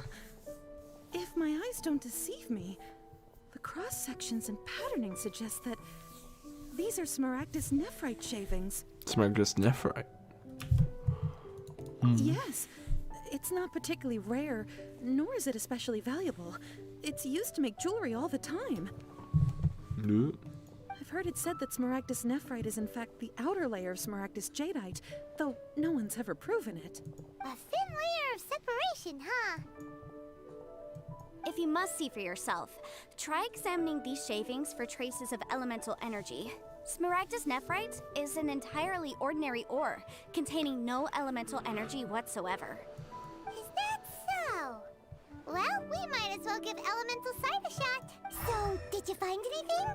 Not a trace. So they really are different. But wait, how come Jichao was able to tell what it was just by looking at the shards? That's pretty awesome. There's nothing special to it. It just so happens that I've come across a great many of these in my time. So why couldn't Shito tell them apart? These two stones actually look very similar. Someone without a deep understanding of them would find it very difficult to tell them apart. There may be only a subtle difference for the casual viewer, but that translates to an astronomical difference in terms of the market price. And yet you didn't notice it was Shemagnus Nephrite when you bought the hairpins. And You do! sure, a significant difference in the cost of having them carved into shape. All right, let's focus up. We're going off on a tangent. But never mind, Shirto. Why would Mr. Crossell... Unusual actions have unusual reasons behind them. Let's take some of these shavings back to Chateau. Oh, it's my welcome moon. Let's go. Primos. Dr. Little Lou, Little Faye, and Cheeto.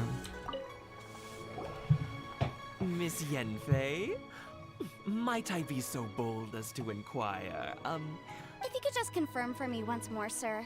Mr. Crossell did indeed claim that the ore he brought to your store was in fact Smaragdus Jadeite, did he not? Yes, that's right. I still have a record of the job with me, in fact. Here. It says quite clearly, 1 chunk Smaragdus Jadeite, uncut. Then I have no further questions. But could I borrow the processing record and these stone shavings? Of course. But might I ask why you need them? Oh, I have my reasons. Yes. Please sign here on this affidavit. This document shall serve as signed proof that these stone shavings originated from the, ore that Mr. Crossell brought to your store. Please read it carefully. Yes, I see. Forgive me for asking again, Miss Yenfei, but might I know the nature of the incident on this occasion? I wouldn't say there's been an incident, just a minor issue.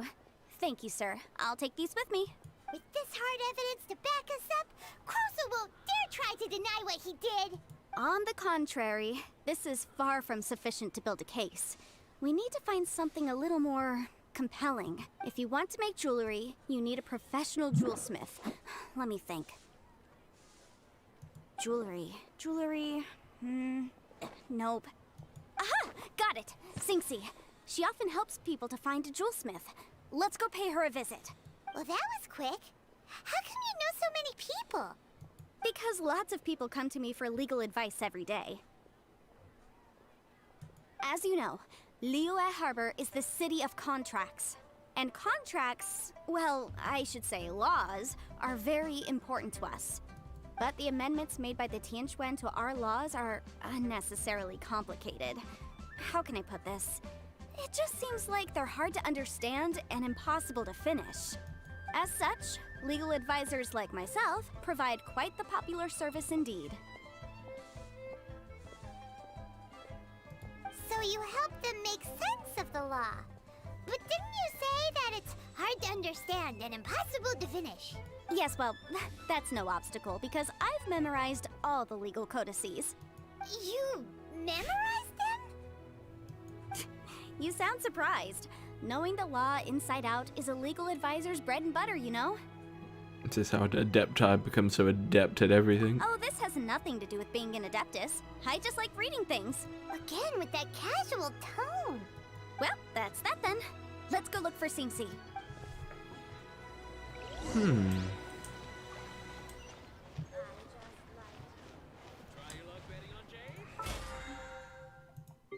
Battle players. Ooh. To be honest, it's getting late. I might wrap it up. Wrap it up.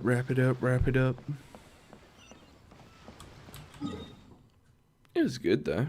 Made some progress. Go through chapter 3. What a chapter it was. That finale was like way better than Mondstadt's IMO. And I did like the Zhongli reveal. I want to know more. What's the Gnosis for?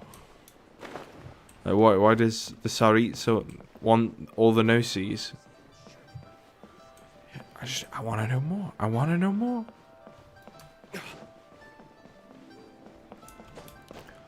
I want to know more. Alright.